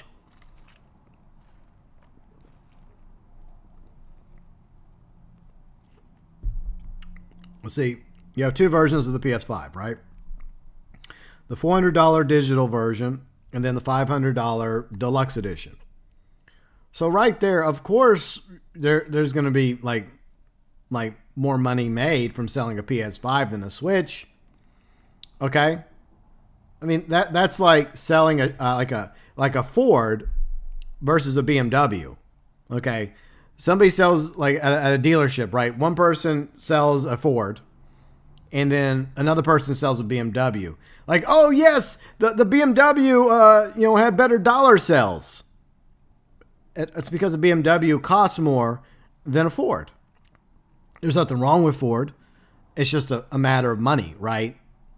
The Switch doesn't cost as much as the digital version, like the disc-free version of the PS5 or the deluxe edition of the PS5. They both cost more financially. So, of course, their dollar sales are going to be higher. Duh. A Switch unit and dollar sales last month was the highest of any platform in February since Nintendo Wii back in February 2009. The Wii, that's how old the Wii is? Damn, time flies. Lifetime dollar sales of the Switch passed those of the Nintendo DS last month, too, which makes the Switch the second biggest selling Nintendo console in U.S. history, tracked after the Wii, and the seventh biggest best selling overall. Elsewhere in video game numbers, consumer spending has been up in a big way. Quote, February 2021 consumer spending across video game hardware, content, accessories reached a February record of $4.6 billion, 35% higher when compared to a year ago. The MPD Group's reports the year-to-year spending totaled $9.3 billion, 39% higher than the same period in 2020. Monthly sale of hardware increased by 121% this February compared to last February for a total of $406 million, which is the highest total since February 2011 when the video game spending reached $468 million. See, on the software side, Super Mario 3D World, Bowser's Fury took place the best-selling game of February 2021 in the U.S., and also the second best-selling game of 2021, despite the lack of digital sales tracking for Nintendo games, according to MPD Group. Little Nightmares 2, which debuted in February, was the sixth best-selling game of the month, fifth best-selling game on Xbox platforms, and the 10th best-selling game on the PlayStation platforms. Video game accessories reached $195 million February 2021 in the U.S., 41% higher than last February, and the PS5 DualSense controller and the accessory that was the most dollar sales over the month, of course, because people want to get the new DualSense controller despite issues it may or may not have. All right, so financially, the PS5 is doing quite well. Probably another reason why it continues to sell out. Eventually, I'll get lucky and I'll get another chance to buy a PS5. Even if it's a bundle with freaking Cold War, fine. If it's a code, I'll just give the code to somebody. Anyways, so flipping over to Xbox stuff, because they had some news this week. As some of you know, the Microsoft acquisition of ZeniMax and Bethesda and all those other studios went through. It happened. This is from VGC. Oh, you know what? Before we do that, let us move over to comments really quick. So we'll talk about this in a moment. It's good to balance it back and forth a little. Let's see, Randy. Hey, Randy, how you been? Yeah, your brother, he left a message a few days ago. Let's see, update. Let's see, I'm doing well. You got a new job? Okay, cool. Cool, I'm glad you got a new job. Hopefully you got a much, much better boss than that last douchebag. So hopefully things are starting to turn around for you, Randy. I sincerely hope so. I really, really do. All right, so where did we look for? All right. Let's see, Dark Mounted Wolf, GB, start looking for Xbox Series. Well, I still am looking for a Series X, though, Dark Mounted Wolf, but I'm having trouble getting I'm having trouble getting a Series X as well. So the Series X's are also still sold out. Let's see. Kari says, let me guess, PS5 games were released. Yeah, well, I mean, I agree with Sedan. I mean, early on, when it comes to a new console, you're not going to have that many new games to buy. But the fact that, fortunately, for the Xbox Series X and S and the PS5s, there's a lot of games that are forward compatible. So it's extra incentive to go ahead and get a new console. All right, so where do we leave off? Kari says it takes a few years for the library to develop a new... Yeah, exactly, because it takes time for the developers to get used to these new systems and hardwares and how they function and the best way to take advantage of their capabilities. And so eventually you're going to see some fantastic games for Xbox Series X as well as PS5. Yeah, hi Kari. Yeah, it's going to be a quick minute before the Xbox Series X is also selling out. Let's see, Ramking says, $500? I can't afford that. Well, I mean, that's why we save up. A little bit here, a little bit there. It adds up over time. Or are you going to debt with a credit card? I'll put that on my credit card. Yay. Like too many people do. So Dan says, I'm amazed that they sold so many. Yeah, I mean, I think the scout bots bought a lot of them, so I think that technically counts, Kari. I mean, Sedan, that technically counts. You know, the scalpers and the scout bots. Their money still counts according to Sony, right? Kari says, people forget how big the Wii fad was. Yeah, I mean, it was interesting. I mean, I did like the bowling on the Wii. Like the other games, like the Zelda game, I never really cared for it as much on Wii. It was kind of a cool, like, novel game. It was interesting. But, yeah, I mean, the bowling was fun because I love bowling. And yet GTA is still selling. Yeah, Band, it's still selling. Maybe one day Rockstar will move on to GTA 6 or some other IP like Bully 2. We can only hope. Sedan, Cold War zombie mode's pretty decent. Kane says, I see your reasoning, Sedan, and I agree. Yeah. Some of you know I'm not really as into the zombies. I see Sinister says GB is going to have to do a giveaway. I guess if I was to get another bundle, if I have an opportunity from like GameStop to get my hands on a PS5 bundle, and it happens to include like hard copies or digital like codes, maybe I'll just give one away. And because I'm just like, I don't have a problem with the fact that people like different games. Everyone has different tastes, and that's totally cool. So like Kane and Riley and let's see, Sedan and others like Cold War and the zombie modes, cool. It's not really my thing though, but teach their own. So maybe I will give it away as a giveaway or something. I need to do, eventually I'm going to do another giveaway. It's been too long. I think I'm waiting until I get 5 million lifetime views. So yeah, start watching more videos on the channel. Just go back and watch all my videos, get that number up to 5 million lifetime views, and then we'll do a giveaway. Maybe I'll have some sweet prizes. I had some sweet prizes the first giveaway. I think that was for like a million giveaway. When I reach 1 million lifetime special. So we're slowly getting to, we're still like in the early stages of 4 million lifetime views, but we'll eventually get to 5 million sometime. Somewhere down the road. Sedan, I've been playing tons of Outbreak with friends aside from the occasional crash because of your crappy internet. It's so much fun. Well, I'm glad you're enjoying it, Sedan. I'm glad you're enjoying it. Brian says, I think God of War 5. Yeah, I think so too, Brian. Obviously, I think that's Sony's plan. Sedan says, hey, GB, let's go bowling. Yeah, Dark Mounted Wolf, Wii bowling was actually fun. That was like, the other ones were okay, but Wii bowling was my favorite. GTA Online, GTA 6 Edition. Yeah, I do feel like they're going to keep GTA Online going, even if they do have like a GTA 6 with a new location, say like Vice City. I think they'll just add that as an expansion to GTA Online and keep it going similar to World of Warcraft. So even if they do come out with a GTA 6, I don't think that GTA Online is going anywhere, which is a good and a bad thing because there's definitely some things I wish they would go back and rework and fix, and they could always do that. Give us some new vehicle classes, for example, maybe a truck class. But at the same time, a lot of us kind of like the idea of keeping our money and keeping our vehicles and our properties, right?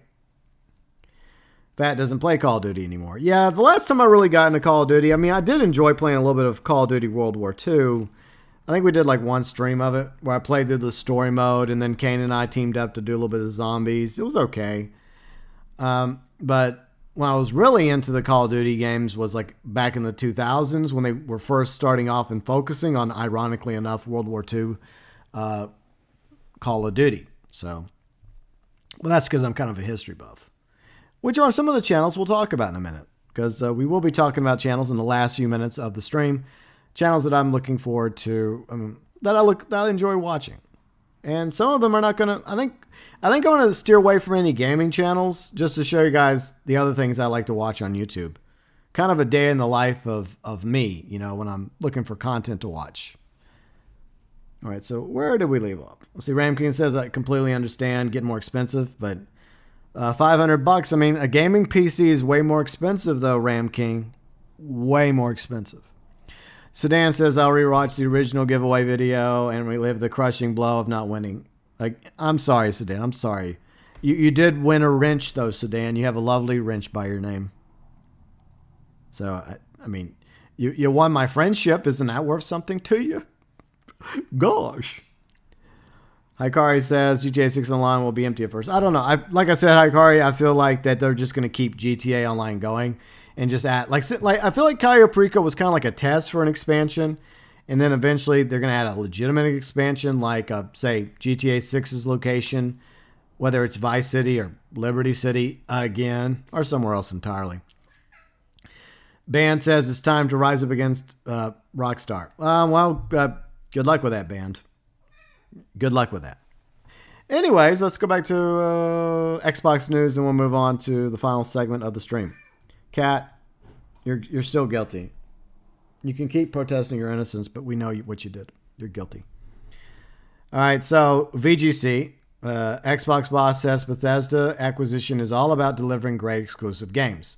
Phil Spencer says Xbox Game Pass exclusives are the root of this partnership. Of course it's the root. That's the reason why Microsoft is buying these companies, because they want more exclusives for Xbox.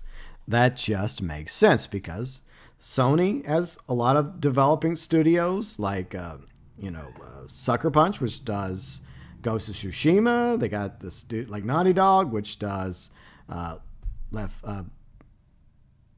other game, Uncharted. Yes, that game. Last of Us, I know, I was just making a joke about Last of Us. But anyways, Last of Us, Uncharted, Spider-Man, Ghost of Tsushima, obviously God of War. There's a few games that are exclusive to Sony. So obviously Microsoft wants their own exclusive games as well. So it just makes sense. You want to take over the stream? No.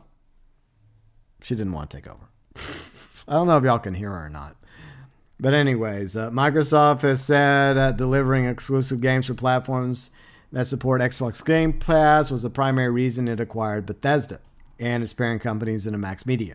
Speaking during the Xbox Bethesda Roundtable event Thursday, Xbox head Phil Spencer addressed the burning issue of exclusivity following the acquisition. Quote, so obviously I can't sit here and say every Bethesda game is exclusive because we know that's not true. There are contractual obligations that we're going to see through, as we always do in every one of these instances. So there are definitely going to be games that will still become available for PlayStation 5 and probably Switch, but it wouldn't surprise me if there was like a delay. Like, for example, say Elder Scrolls 6 first comes out for Xbox Series S and X, and then maybe a few months later they finally get it on the PS5. So I could see that happening. And then they can say, well, it wasn't an exclusive, it was early access, right? See, we have games that exist on other platforms, and we're going to support those games on the platforms that we're on. There are communities of players. We love those players. We love to invest in them. Plus, it's also beneficial to them to have their development studios, make games that end up being sold on PlayStation 5 and Switch and PC. So it still benefits Microsoft financially to allow this. Not for all the games, but for some of them. See, and in the future, there might be things that either are contractual things or legacy on different platforms that will go to. But if you're an Xbox customer, the thing I want you to know is about delivering great exclusive games that ship on platforms where the Game Pass exists. So obviously, they're focusing on the Game Pass. So they're really trying to encourage more people to get Game Pass. And our goals that while we're doing this, the root of this partnership, we're building the creative capability we are able to bring to the market for Xbox customers is going to be the best it's ever been. Can I please finish my stream? Stop it. I don't know why she's being like this. Usually she's sleeping. Cats. You're going to be part of my 5 million lifetime giveaway if you don't stop. I was kidding. The joke. I would never give up my poofy cat. She's like the daughter to me. The daughter I never had, as far as I know. Bethesda currently has 2 PS5 timed exclusives planned in Deathloop. Ooh, Deathloop. Whoop-de-doo. And Ghostwire Tokyo. Oh, once again, whoop-de-doo. Does anybody in the chat care about Deathloop or Ghostwire Tokyo? Anyone? Take your time. Let me know. Microsoft announced on Tuesday that it had completed its acquisition of Bethesda parent company ZeniMax Media for $7.5 billion with a B. The move sees Xbox Game Studios grow from 15 to 23 development teams with the addition of Bethesda Games, ID Software, ZeniMax Online Studios, which is Elder Scrolls Online, Arcane, Machine Games. They're actually working on a new Indiana Jones game, so that's kind of interesting. Tango Gameworks, Alpha Dog, and Roundhouse Studios. Xbox Games marketing GM Aaron Greenberg had cautioned fans prior to the Thursday's roundtable that the event would not focus on news or game reveals.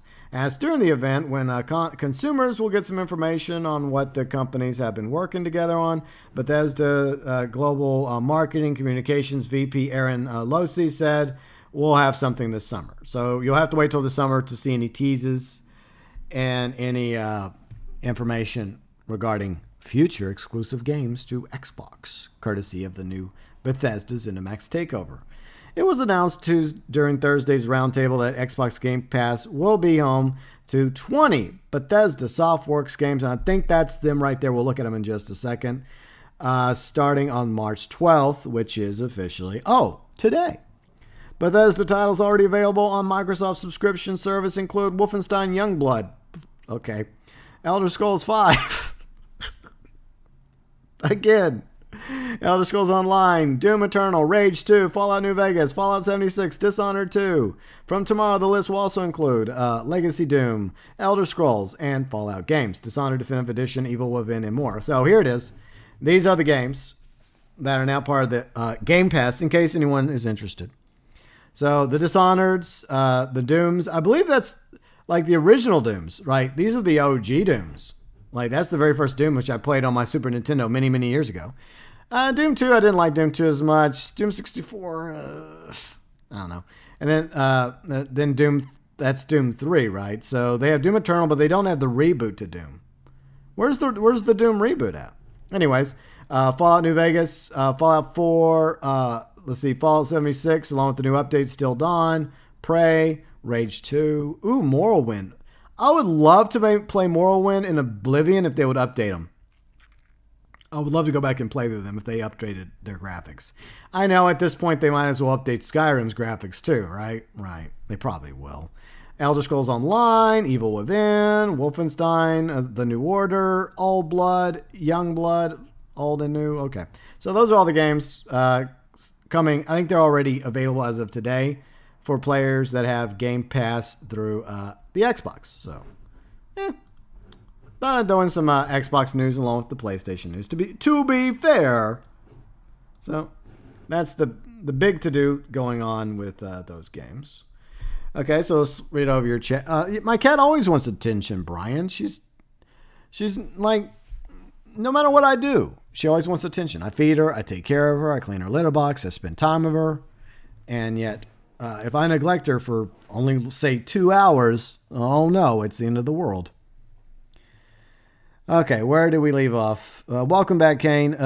Kari says, luckily the only Bethesda IP I care about is Doom, and the OG Doom games are already on everything, so you're good. So yeah, true. And it's also good for people on Game Pass, so a lot of those Doom games are on Game Pass as well, as we just noticed. Kari says, you don't spend that much money unless you want to get something out of it. Yeah, of course they want exclusives. It just makes sense. I mean, Sony has exclusive games, and Microsoft wants to compete against Sony, so they need exclusive titles as well. And titles just don't appear out of thin air. You have to buy the studios. You have to hire the people to do that. Hi, Kari. Yeah, the cats always get attention from me. Yes, Fat, you can have a cat. Where's my other cat? You can have him. I promised him to Cormac years ago, but Cormac disappeared, so hopefully Cormac's doing okay. Let's see, Paradise Gamer says, I care, GB. I care. Just kidding, not really. Exactly. No one... Like we did like a state of play room in our Discord, and several of you were in the Discord chatting about the state of play from Sony, and Deathloop came up again. And like they've tried to promote Deathloop so many times, and people just don't care for it. People are like, but this happened. This is the way any game is, right? And several people made this observation, not just me, but others too, that like when you die in a video game, what happens? You start over. What's the big premise about Deathloop? You die in a mission, you have to start over. Wow, that's genius, brilliant. I mean, we've only been doing that since, Zelda and Super Mario. You get halfway through the level, you get killed by a freaking hammer brother, and guess what? You have to start over the level. Just like almost every single game that's ever existed. A few exceptions like beat 'em ups, I guess, and fighting games. Well, even the beat 'em ups like Double Dragon, like you start over. It's the same thing. There's nothing revolutionary about Deathloop. They try to make it revolutionary, but it's really not. Maybe it'll turn out to be a good game. But the premise, when you look at it, when you dissect it, been there, done that. But I hope it's good, though. I said that for every single game that comes out, even games I don't care for. I hope it's good. I hope people enjoy playing it. It's just not for me. Plus, it's like first person, and I'm not really... I mean, I will play Fallout. I will play Elder Scrolls a little bit, and, Far Cry 5 was okay. So sometimes I will play a first person, but the truth is I prefer, like, third person open worlds. Okay, yeah, I thought he was a bear person too, Kane. Wow. The Doom Doom soundtracks are always really, really good, especially like the Doom Eternal soundtrack was awesome. Dark Matter Wolf, that much money, Xbox. Yeah, I mean, I think Dark Matter Wolf, Microsoft is more interested in gaming than buying Star Wars or any other movie or TV franchise, because that's their focus is video games, which would make sense for Microsoft. Besides, what's the point in buying a franchise if you're going to put somebody in charge of that franchise that really shouldn't be in charge of it and is just going to put out crap that's going to divide the fan base and are going to end up making you lose money? It's kind of pointless. See, Brian, you sucked at Doom? Yeah. I mean, when I was younger, I used to really love the original Dooms, like the Super Nintendo Doom and whatnot, but, our tastes changed over time. And I like watching people play Doom. It looks great. The reboot of Doom and Doom Eternal looked awesome, but I'm not going to play them. No. Let's see. Yeah, Kane. Deathloop would be interesting as if when you die, you die. Well, I mean, that's kind of the point, though. I mean, it's called Deathloop. You get killed, you start over. Just like almost any other game that's ever existed. That's the way video games have always been. So it's not as revolutionary as they make it out to be. All right, so it's time for, in the last few minutes of the stream, to, I guess, spend a little day in the life of me. It's me, your boy, GB. All right, so we're going to start with some channels I like watching. And these channels we're going to talk about are not video game channels, by the way. They're not. So where do we go first? where we go. I'm going to go. I know I'm going to go first. So I'm going to type it in. So this is a channel I enjoy watching. In fact, I was talking about this channel earlier when I was at the gym. So the first channel on our list, and by the way, I'm not going to pull down I'm not going to do like this whole surprise for each one. So don't worry about that. All right, so here we go. Channels that I happen to like. Maybe some of these channels you like. And if you like these channels as well, let me know. And if you never heard of these channels, maybe this will entice you to go check out these channels. All right, so first on the list is Bright Sun Films. I love this channel. Jake at Bright Sun Films does great stuff. He has several series. His most popular is Abandoned, where he'll talk about these abandoned buildings or abandoned ships or abandoned companies. And sometimes he also does a series called Bankrupt, which is very similar to Abandoned. He puts a lot of work into these videos. And his most recent one was about the infamous Memphis Pyramid, the one that Alex Jones goes on and on about. Oh my God, it's a new world order. They built a pyramid in Memphis with a skull on top. Blah, blah, blah, blah. But anyways, the pyramid was originally going to be 3 pyramids, fun fact, but it was originally like a basketball court in a venue, and it didn't really work out until, of all companies, Bass Pro Shops, which is like a fishing and hunting franchise, they bought the pyramid. It's a very good video, and he does nothing but good videos. I love his channel. You were just watching it last night, Paradise? Yeah. Sedan says, I love Bright Sun Films. Love his episodes on boats and Disney. Yeah, he does a lot of Disney videos. He talks about a lot of these companies. I subscribe to Bright Sun Films. I recommend everyone watch this. Yeah, he does. Jake does great content. He does fantastic content. And sometimes he actually goes into like abandoned buildings, like mansions and bowling alleys. This one was kind of sad because I love bowling, and it was sad to see a bowling alley in this kind of disrepair. And so he talked about Kodak going into bankruptcy, Zellers, which is a popular Canadian franchise, going into bankruptcy, American Dream Mall. There's a lot of mall ones. And, he's not the only one that does videos like this. And there's a lot of other good ones as well. But he's one of my favorites, though. So he talked about Pier 1 going into bankrupt. He likes talking about ships, and ships fascinate me as well. And he also talks about projects that never really get finished. Like there was this idea for this spire in Chicago, which it fell through. It never worked out.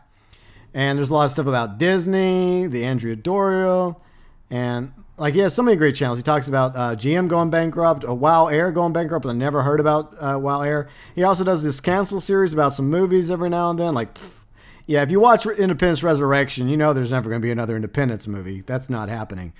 The Charity Hospital in New Orleans after Katrina, the Houston Astrodome.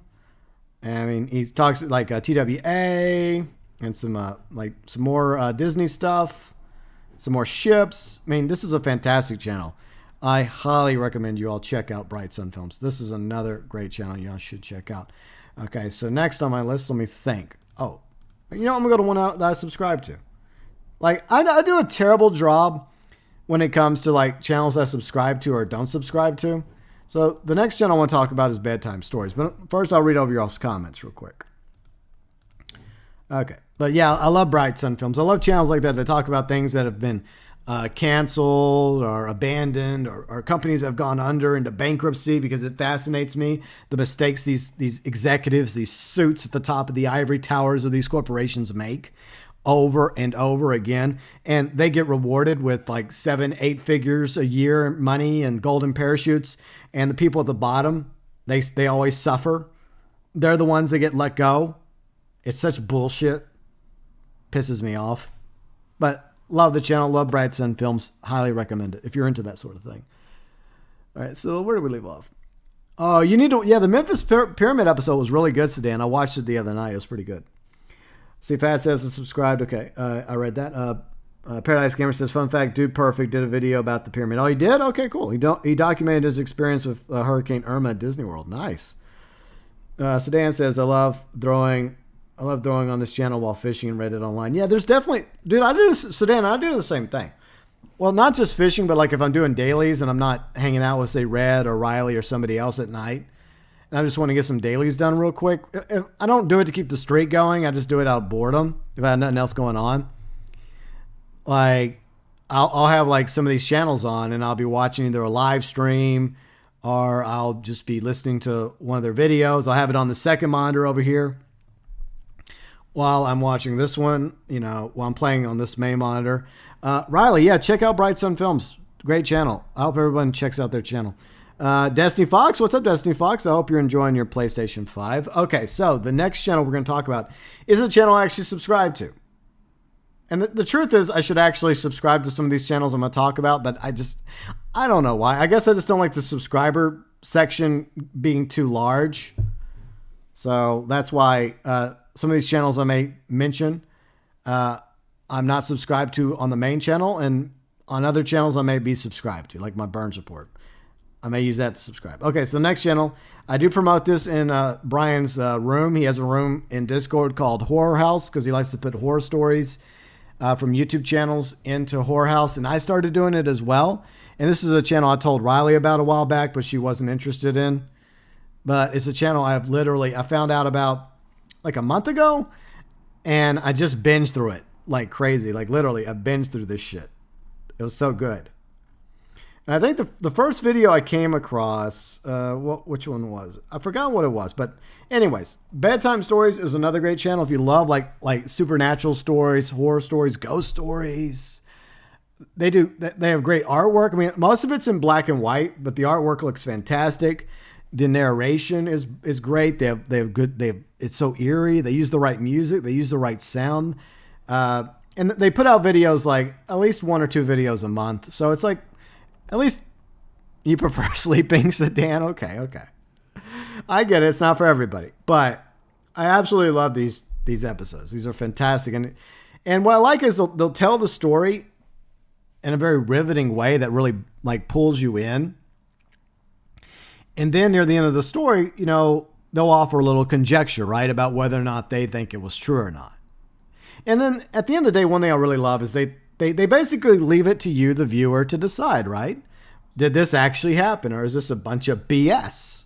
Or was it something else entirely? So that's what I like about it. And some of these can get really, really scary. And they're from all over the world. All right, so this is the first one I watched, the Ariel Skull Encounter. Now, this happened in Africa. So apparently in the 90s, these UFOs landed in this private school in Africa, right? And these students were visited by these aliens that like showed them like a dark future for humanity and gave them like a warning and stuff. And so that was fascinating. But since then, I've just gone and I've watched through like all their videos. I mean, I went crazy, as you may have noticed. You can tell that I watched their channel though. See, so yeah, so these are some great channels. Absolutely love them. So yeah, which one really scared me though? Which one really terrified me? I'll tell you. Where is it? Where is it? Trying to find it real quick. Now, some of these are like real life stuff, like these 2 girls. I think they're from Europe, who disappeared in Panama. Now, some of these stories are actually really, really sad, and it's left to speculation about what happened to them. So this one was there's a lot of these that are really sad stories. Like this one was pretty sad, and this one, The Runner in Australia. I think this was in Australia. That was pretty sad. This one was really interesting. The Man from Tirad was pretty interesting. Let's see. Another one that I thought was really, really sad when I watched it.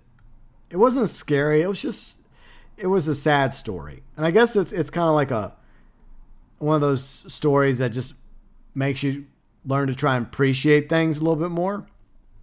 This Brigand, which took place in a small town in the UK. And this is based on a true story, by the way. This is a very, very sad story. A very sad story. So, yeah, sometimes they're scary, sometimes they're entertaining, sometimes they're very somber. But I'll tell you the one that kind of creeped me out was The Grinning Man. The Grinning Man creeps me the F out. And a lot of it may have to do with the way they designed The Grinning Man and the video. And the idea of this mysterious creature called the Grinning Man appearing before you with this evil-looking grin on his face all the time. It's so creepy. You definitely don't want to watch some of these when you're laying in bed late at night. Oh, Lair of the Wendigo was really good too. I loved Wendigo. So that one was good. I mean, a lot of these are fantastic. So it's another channel I enjoy watching. Trying to see if there's at least one more I could recommend, but a lot of these are really, really good. So once again, the channel is Bedtime Stories. Highly recommend you check it out. Another channel I want to talk about that kind of, I guess, is similar to Bright Sun is called Company Man. I like his work too. He does good work, and he usually posts like weekly videos. So we'll go check out his channel. So I like the work he does. But real quick before we talk about him, let's see some of y'all's comments real quick. I'm glad you're enjoying your PS5 Destiny. Eventually I'll have one. I woke up early this morning and, well, I had no luck. Oh, well. Fat says, no thanks. I don't like that type of story. Well, it's not for everybody, but hopefully that Bedtime Stories does intrigue some of you, and it's definitely good quality content. It's very professional. It looks great. It's fantastic. And some great stories. Variety of different stories. Hikari says, I heard that GB is a great channel too. What? You're serious? Anyways, Sedan says, I watched BuzzFeed Unsolved a few years ago. I never watched that one. Okay. Yeah, Brian, I really think you would like that channel. I really think you would like Bedtime Stories. I think you would like it. Because you like that horror stuff. And yeah, I think you should definitely check out Bedtime Stories if you get a chance. Let's see, Ramking says, this seems nice, but I'm not watching this channel. It's too scary. I understand it's not for everybody, but we're going to try to talk about another channel, kind of similar to Bright Sun. He does good stuff too. And already some of you are excited about it. Ramking and Sedan, both of you like Company Man. I love Company Man as well. He seems like a really, really nice guy. And he likes to talk about these companies, right? Why this company does so well.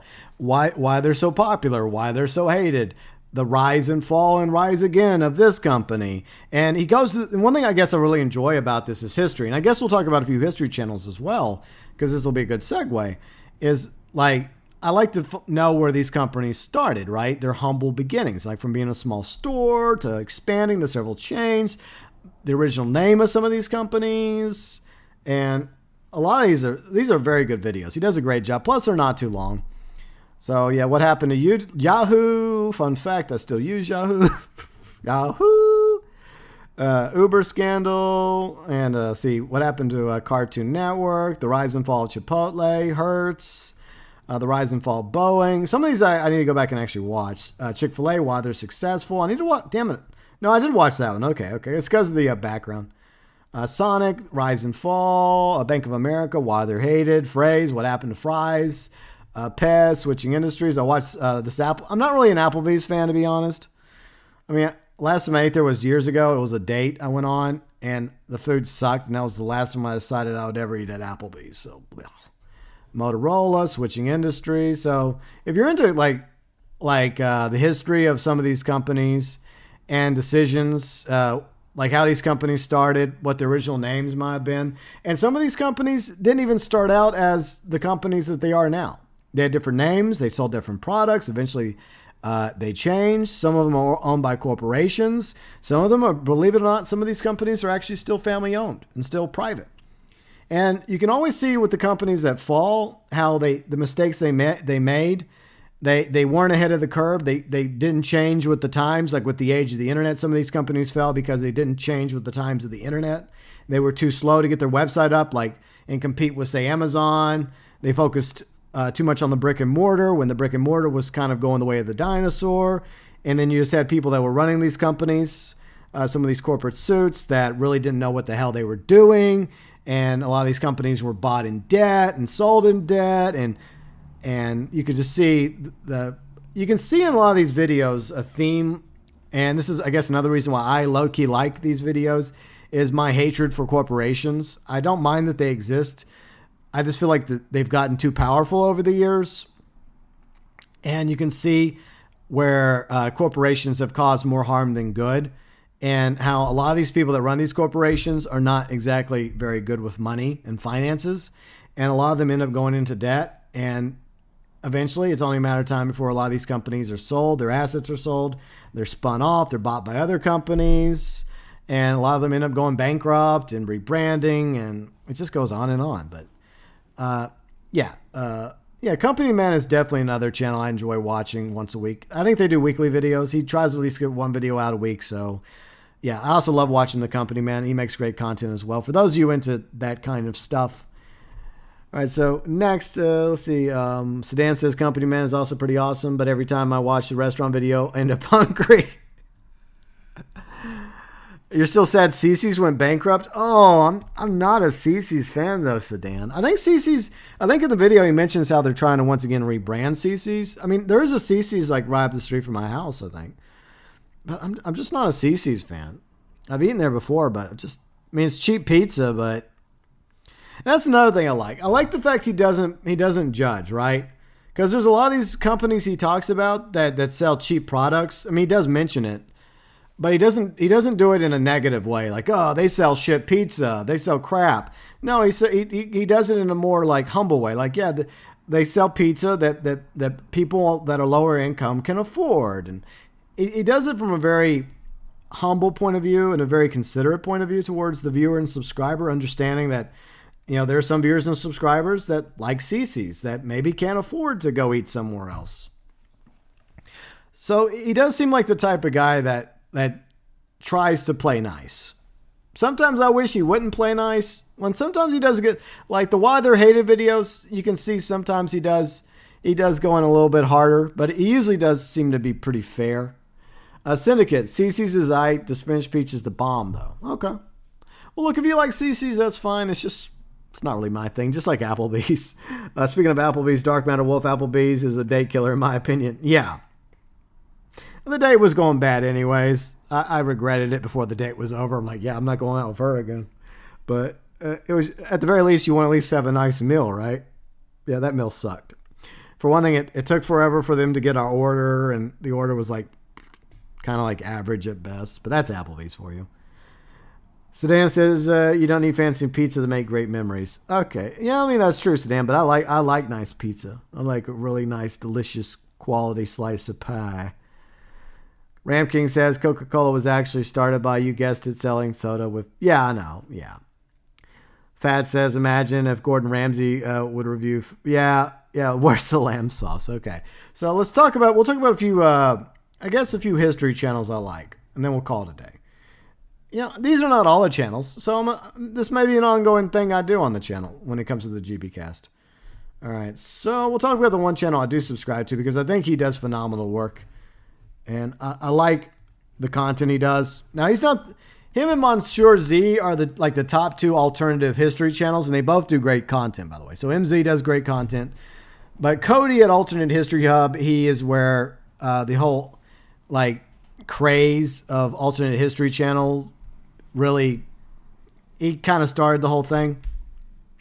Because as you know, I am a history buff. I love history. But I'm also kind of a sci-fi geek. And I like to think of what-if scenarios. Like, well, what if this happened differently? What if that happened differently?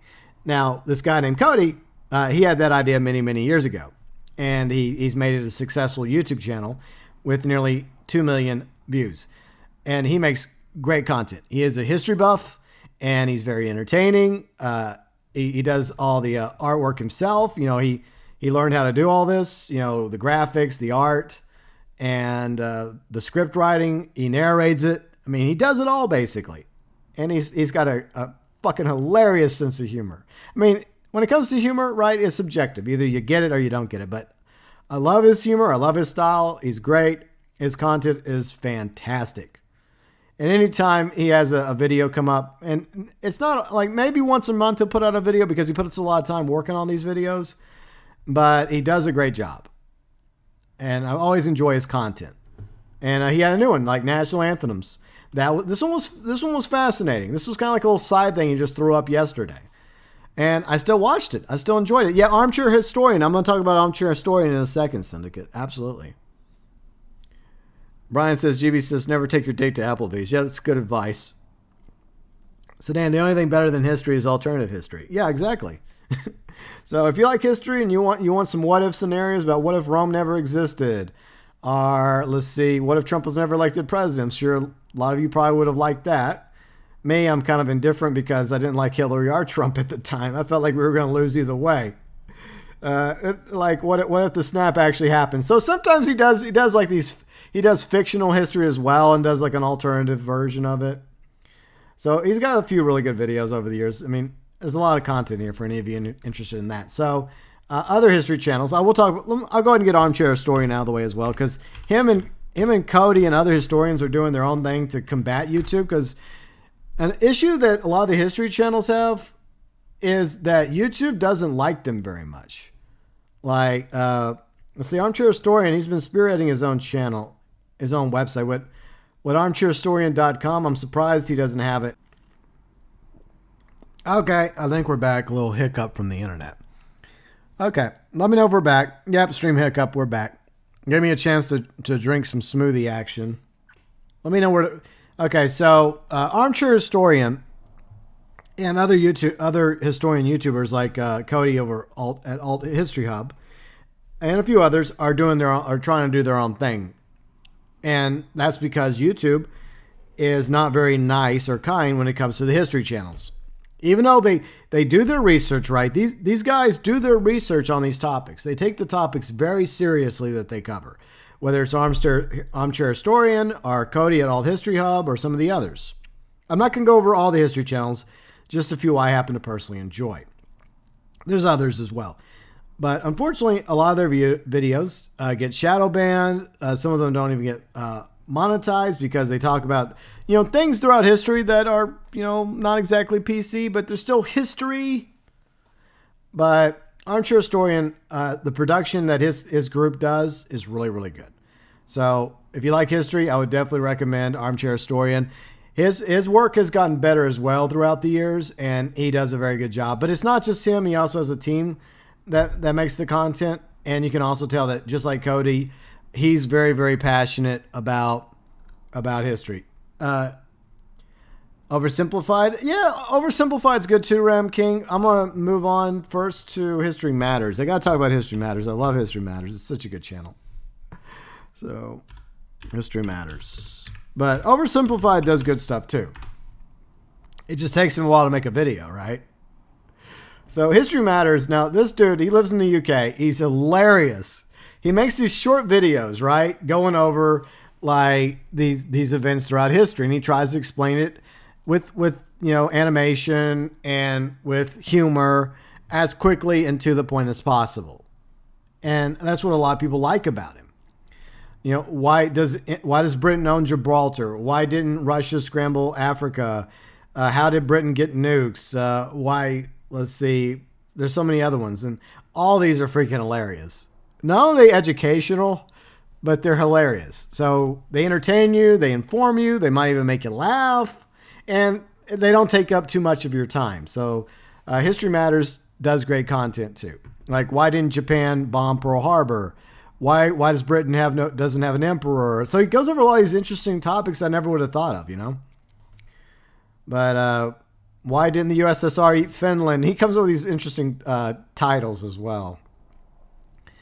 How did medieval banks work? But there's some really good ones. So his channel is also another history channel I would highly recommend you check out. He does some really, really good content. And like I said, there's definitely humor in some of these. He definitely has a humor that I find funny. That's what humor is. I like humor. I like jokes. I like laughing. But at the same time, you learn something. And that, it educates you, it informs you, makes you laugh. Win-win. Now, Oversimplified History, I guess that's another one we can go over real quick. I do like his channel as well. Even though, like I said, he makes great content. Fantastic content. But it does take him a while to get his content out. But it's well worth the wait. Many months go in between videos. But, yeah, Oversimplified. Thanks for mentioning that, Ramking. Definitely another good channel. Now, I mentioned these channels at the end because I know that there's people out there that hate history, that can't stand history, that find history boring.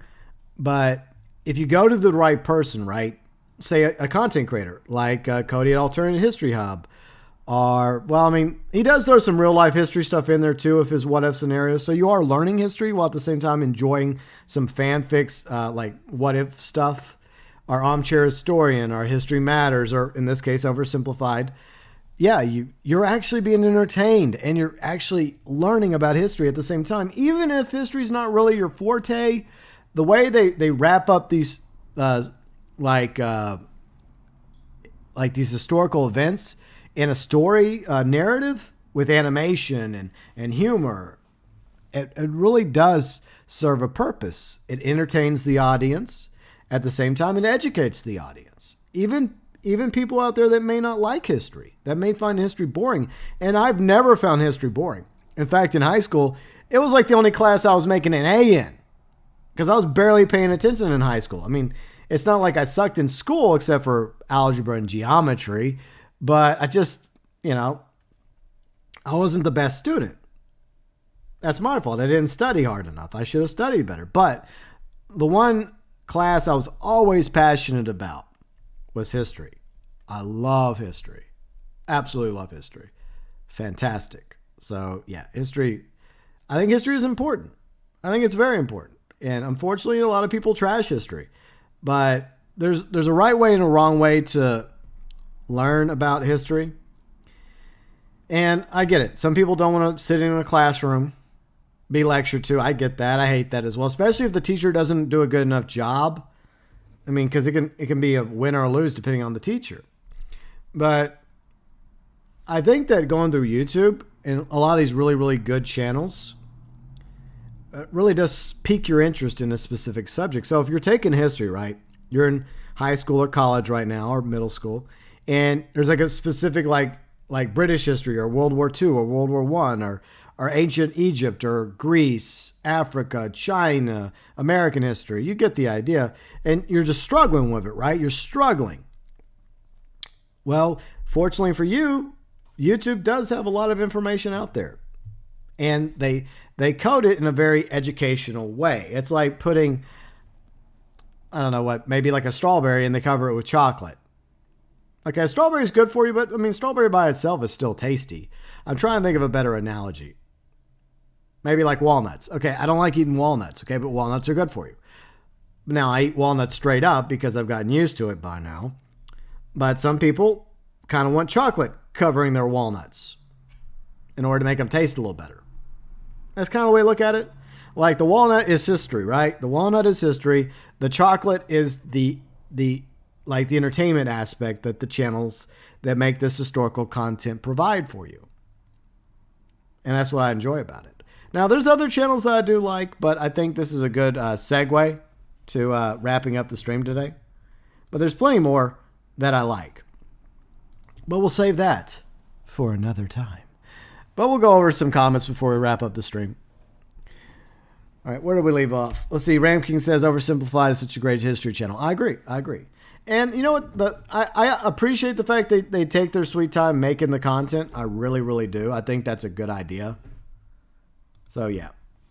But there's plenty more great channels out there. I mean, there's a lot of shit channels on YouTube, but there's actually a lot of really, really good content. Not just history channels, but there's a lot of informative channels.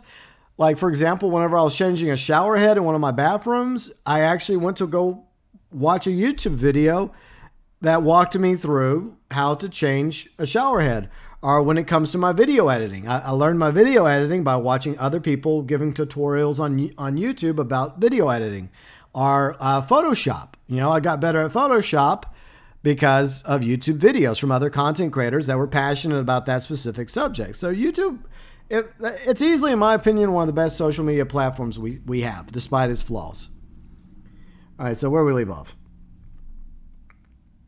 Let's see. I agree, Brian. History is very important. Hikari says history is not always about politics, right? Well, I mean, there is politics involved sometimes, but yeah, there's other things that go on, like you said, aviation history, car history, the Renaissance period, industrial age. You know, history is all that and so much more. All right, Brian. See you later, Brian. Seneca says armchair historian sometimes ends with suspense, keeps you wanting more. Exactly. It's a great formula that he has. Let's see, Ramking says, I see people trashing science, I must say. And there's also really good science channels, by the way. There's also very, very good science channels on YouTube as well for anyone struggling with science. Sedan says, passion from your teacher really helps you make any subject easier to swallow. Exactly. I agree entirely. I mean, I had teachers that were very passionate about their subject, and because of their passion, it actually elevated the class to where they did a better job. And then I had an algebra teacher in high school that was also a bus driver, and she wasn't the best algebra teacher, and she would simply give you a passing grade by simply doing the work without even looking at it and trying to correct it and help you sort out what you did wrong in order for you not to repeat those mistakes. Unfortunately, because of that, I ended up being terrible at geometry. It took me 3 years to barely pass geometry. And college algebra was the very last class that I was able to pass before I got my degree in college. And I actually had to have an instructor help me with college 101 algebra. Basic math I'm decent with, but algebra and geometry I'm terrible at. And that could be because maybe I'm not really as interested in that, or it could also be blamed on the fact that the public education system failed me because they assigned me a teacher that wasn't very good at algebra, that half-assed the subject and had a negative effect on the students. So, I mean, I'm not trying to blame that teacher specifically. You also have to hold the school and the school board and the school district accountable for that failure. Let's see, where do we leave off before we wrap off? Before we wrap up. I don't know what I said. I think I was reading a comment while I said something. I do that all the time. Sedan says passion from your teacher. Yeah, I read that. Hikari says space race is also history. Yeah, true. Kane says, as someone who is interested in history, I will say history is the most important subject. I agree, Kane. You and I agree on that. It's one of the most, it's not the most important, but it's definitely far more important than people give it credit for. All right, see you later, Syndicate. See, Sedan says, I changed my shower head a month ago, too. Sedan says, here you are as a functional adult without any useless BS math. Yeah, I mean, I consider, for the average person, they're never going to need algebra or geometry. As long as you can, I think you need to take a basic math class and learn how to balance a checkbook and understand addition, subtraction, multiplication, division, that stuff. I think that's important for everybody. But there definitely are subjects like algebra and calculus and geography. Geography is also important, but geometry. That's what I meant, geometry. Those should be electives for people that want to go in a specific field that requires algebra and geometry. Like for me, it ain't for me. No thanks. But, for a few careers out there, algebra and geometry and calculus are kind of essential. To each their own. Hikari says, our college professors teach subjects they don't know. Yeah, and that's the problem. They get people that teach these subjects that they don't know about. And like back in my school, since sports is a big deal when it comes to public schools, especially in the South and in Texas, they had they had school bus drivers teaching classes, and they also had coaches teaching classes. Now, some of the coaches actually were passionate about it because a lot of the coaches would focus on history because they also loved history. So you could tell that they had also this passion for history, not just sports. So they were decent history teachers. But then every now and then you'd get a class of a coach teaching a subject, and you could tell that they were kind of sort of struggling with the subject. Not at first, but throughout the course, you would see that they were just basically just going by clip notes, and they just didn't really give it as much a shit about it as they should have when it came to that subject they were teaching. See, history is only important. Well, I think history is important to human history, to human civilization, Fat. If we don't learn from our history, we are doomed to repeat it. So I do think history is important. I get it. Some people don't like history. I don't like algebra or geometry. We all have different tastes when it comes to subjects. Rain, what's up, Rain? How's it going? Let's see, Ramking. How about teaching us taxes in school? Yeah, I think taxes, and that's something you could probably put like with any society that has taxes. When you grow up and you have to pay taxes, I think that's important. You need to learn your taxes. You need to learn what you have to do so you don't get in trouble by certain government departments like the IRS. That's kind of important for adults. And also, I would also teach about credit card issues and student debt. Making our young aspiring adults that are still learning, aware of these potential pitfalls, like a credit card, like I mentioned, different forms of loans out there. Yeah, I agree, Riley. I think schools need to be overhauled. I agree. I think another thing that needs to happen is I think schools need to be focusing more on trades, because they try to make everybody go off to a 4-year college, and not everybody needs a 4-year college degree in order to succeed, because you have people that are going to be electricians or plumbers or mechanics and nurses and other fields you could go into that require, yes, a trade, like a trade school or a junior college, which is considerably cheaper than a 4-year college. But unfortunately, the way the education is here in the U.S., it's like they condition you to feel like you need to go to a 4-year college, when not everybody needs to go to a 4-year college. You can be successful as a mechanic, as an electrician, as a plumber, and several other fields as well. A welder. A lot of those don't require a 4-year college.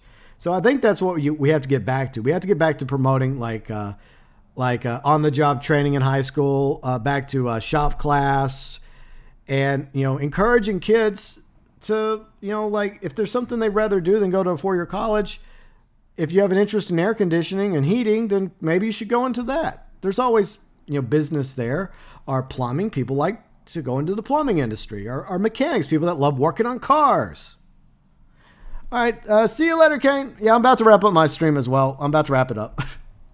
So yeah, I agree with Riley. I think that I've believed this for a long time. There needs to be an overhaul of the education system, because, like I said, not everybody needs to go off to a 4-year college, but they seem to try to encourage you and peer pressure you into going off into a 4-year college, and then a lot of people can't afford it, and a lot of people get into student loans, and they end up in massive debt for the rest of their life. So, like I said, it's not for everybody. I see Sedan says, oh, yeah, football coach, history teachers in the South. That's entirely my education. Exactly. My favorite history teacher was actually my 7th grade science teacher. We talked about history all the time. And he was also a Civil War reenactor. Nice, Sedan. Nice. Well, and that's the thing. I mean, it's interesting, though, because like the coaches I had that also taught history, I think they did a decent job, surprisingly. Because, that's obviously something, they probably would be passionate about, along with like sports, history. Makes sense, right? When it comes to coaches. See, Rain, I see you're doing well. Awesome. Glad you're doing good, Rain.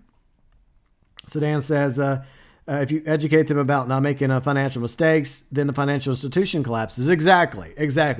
The financial institutions that put people in debt through credit cards and student loan, they don't want the average person to know about these things, because that's how they survive, by getting you into debt and forcing you to pay off your credit card and pay off your student loans or other loans, mortgages, etc. Now, some of that's kind of necessary, especially for like a credit score. In order to have a credit score, you have to have a credit card. Kind of sucks, but as long as you're smart with your credit card and you only put a little bit of money on your credit card, and then you pay it off wisely, you pay above the minimum, then at the end of the day, you'll be okay. You'll be fine. And your credit score will be good. And unfortunately, we need a credit score in this day and age. It is kind of weird. In order to have access to some things, you actually have to put yourself into a small degree of debt with a credit card. It's so strange. So weird.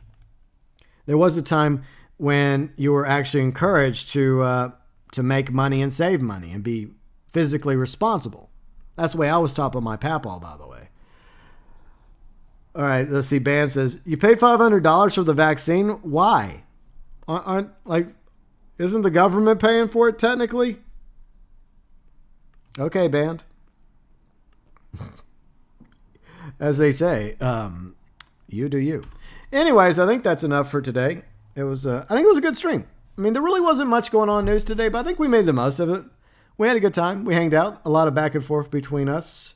And we talked about some Monopoly. That was fun. Riley and I had a good time. And we talked about a few other things as well. See, yes, Dan, I agree. I would have taken that $500 and bought a PS5 instead. That's what I'd rather spend $500 on. That's just how I feel. I think I'll leave it there. But I thought we had a pretty good GB cast today. Now, the future of the GB cast, We'll see how it goes. I at least want to try to keep it going maybe once or twice a week. Because let's just say hypothetically on Tuesday, let's see. Sedan, thank you for the super chat. Very much appreciated. Sorry it's not appearing, but OBS kind of screwed up. I haven't gotten one banned.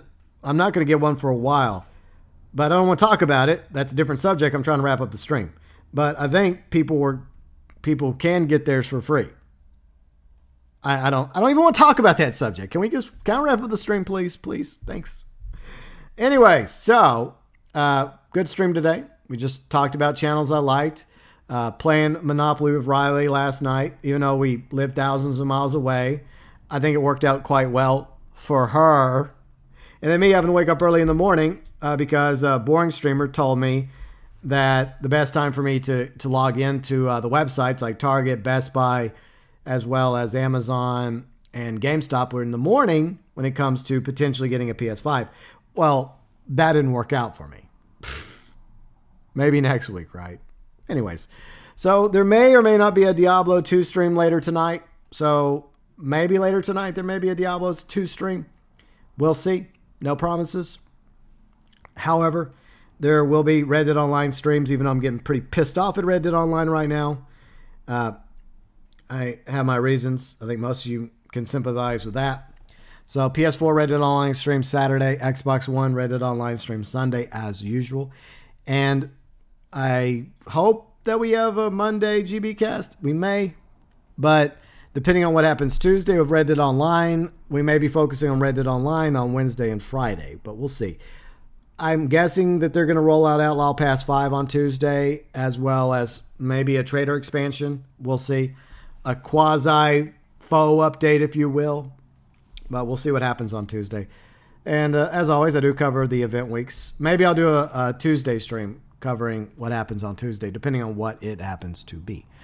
But anyways, before we go, I just want to let y'all know what was happening. A potential Diablo 2 stream tonight. Maybe, maybe not. And the Red Dead Online weekend streams. And then the next GB cast will be hopefully coming up on Monday. I do appreciate all of you being here, by the way. Ramking, Dark Matter Wolf, Sedan, Fat Chinese Gaming, Band, along with Rain and Kane. Rain, Kane rhymes. Just like Hikari and Kari, they rhyme. And Syndicate, thanks for being here. Brian, thanks for being here. Riley, thank you for being here. Dark Matter Wolf, thanks for being here. Everybody that super chatted me. Super chat heroes include, let me refresh. Super chat heroes are Sedan, Dark Matter Wolf, and Ramking. I will get you each a pot of gold for the wall. And thanks again to Dark Matter Wolf for upgrading to from junior to a regular member. I will add you to the wall as well. Membership super chats always greatly appreciated. And see Destiny Fox, thanks for being here. Hope you're enjoying your PS5. Sedan, along with Kane was here. Paradise Gamer was here. Sinister was here. Randy was here. Glad things are starting to turn around for you, Randy. And Lucky Gaming was here earlier. Seth King was here earlier. And Meme Show was here. And who else was here? Phoenix was here, a.k.a. Astro. Liquid Steel was here. Cool Gamer was here. And, I appreciate all of you being here today. And I hope you all have a great weekend. And hopefully Monday we'll have the next exciting installment of the GB Cast. Have a great weekend. And as always, from me to each and every one of you, my awesome viewers, subscribers, fans, friends, Super Chat heroes for March 2021, mods, and members, as always, from the bottom of my heart,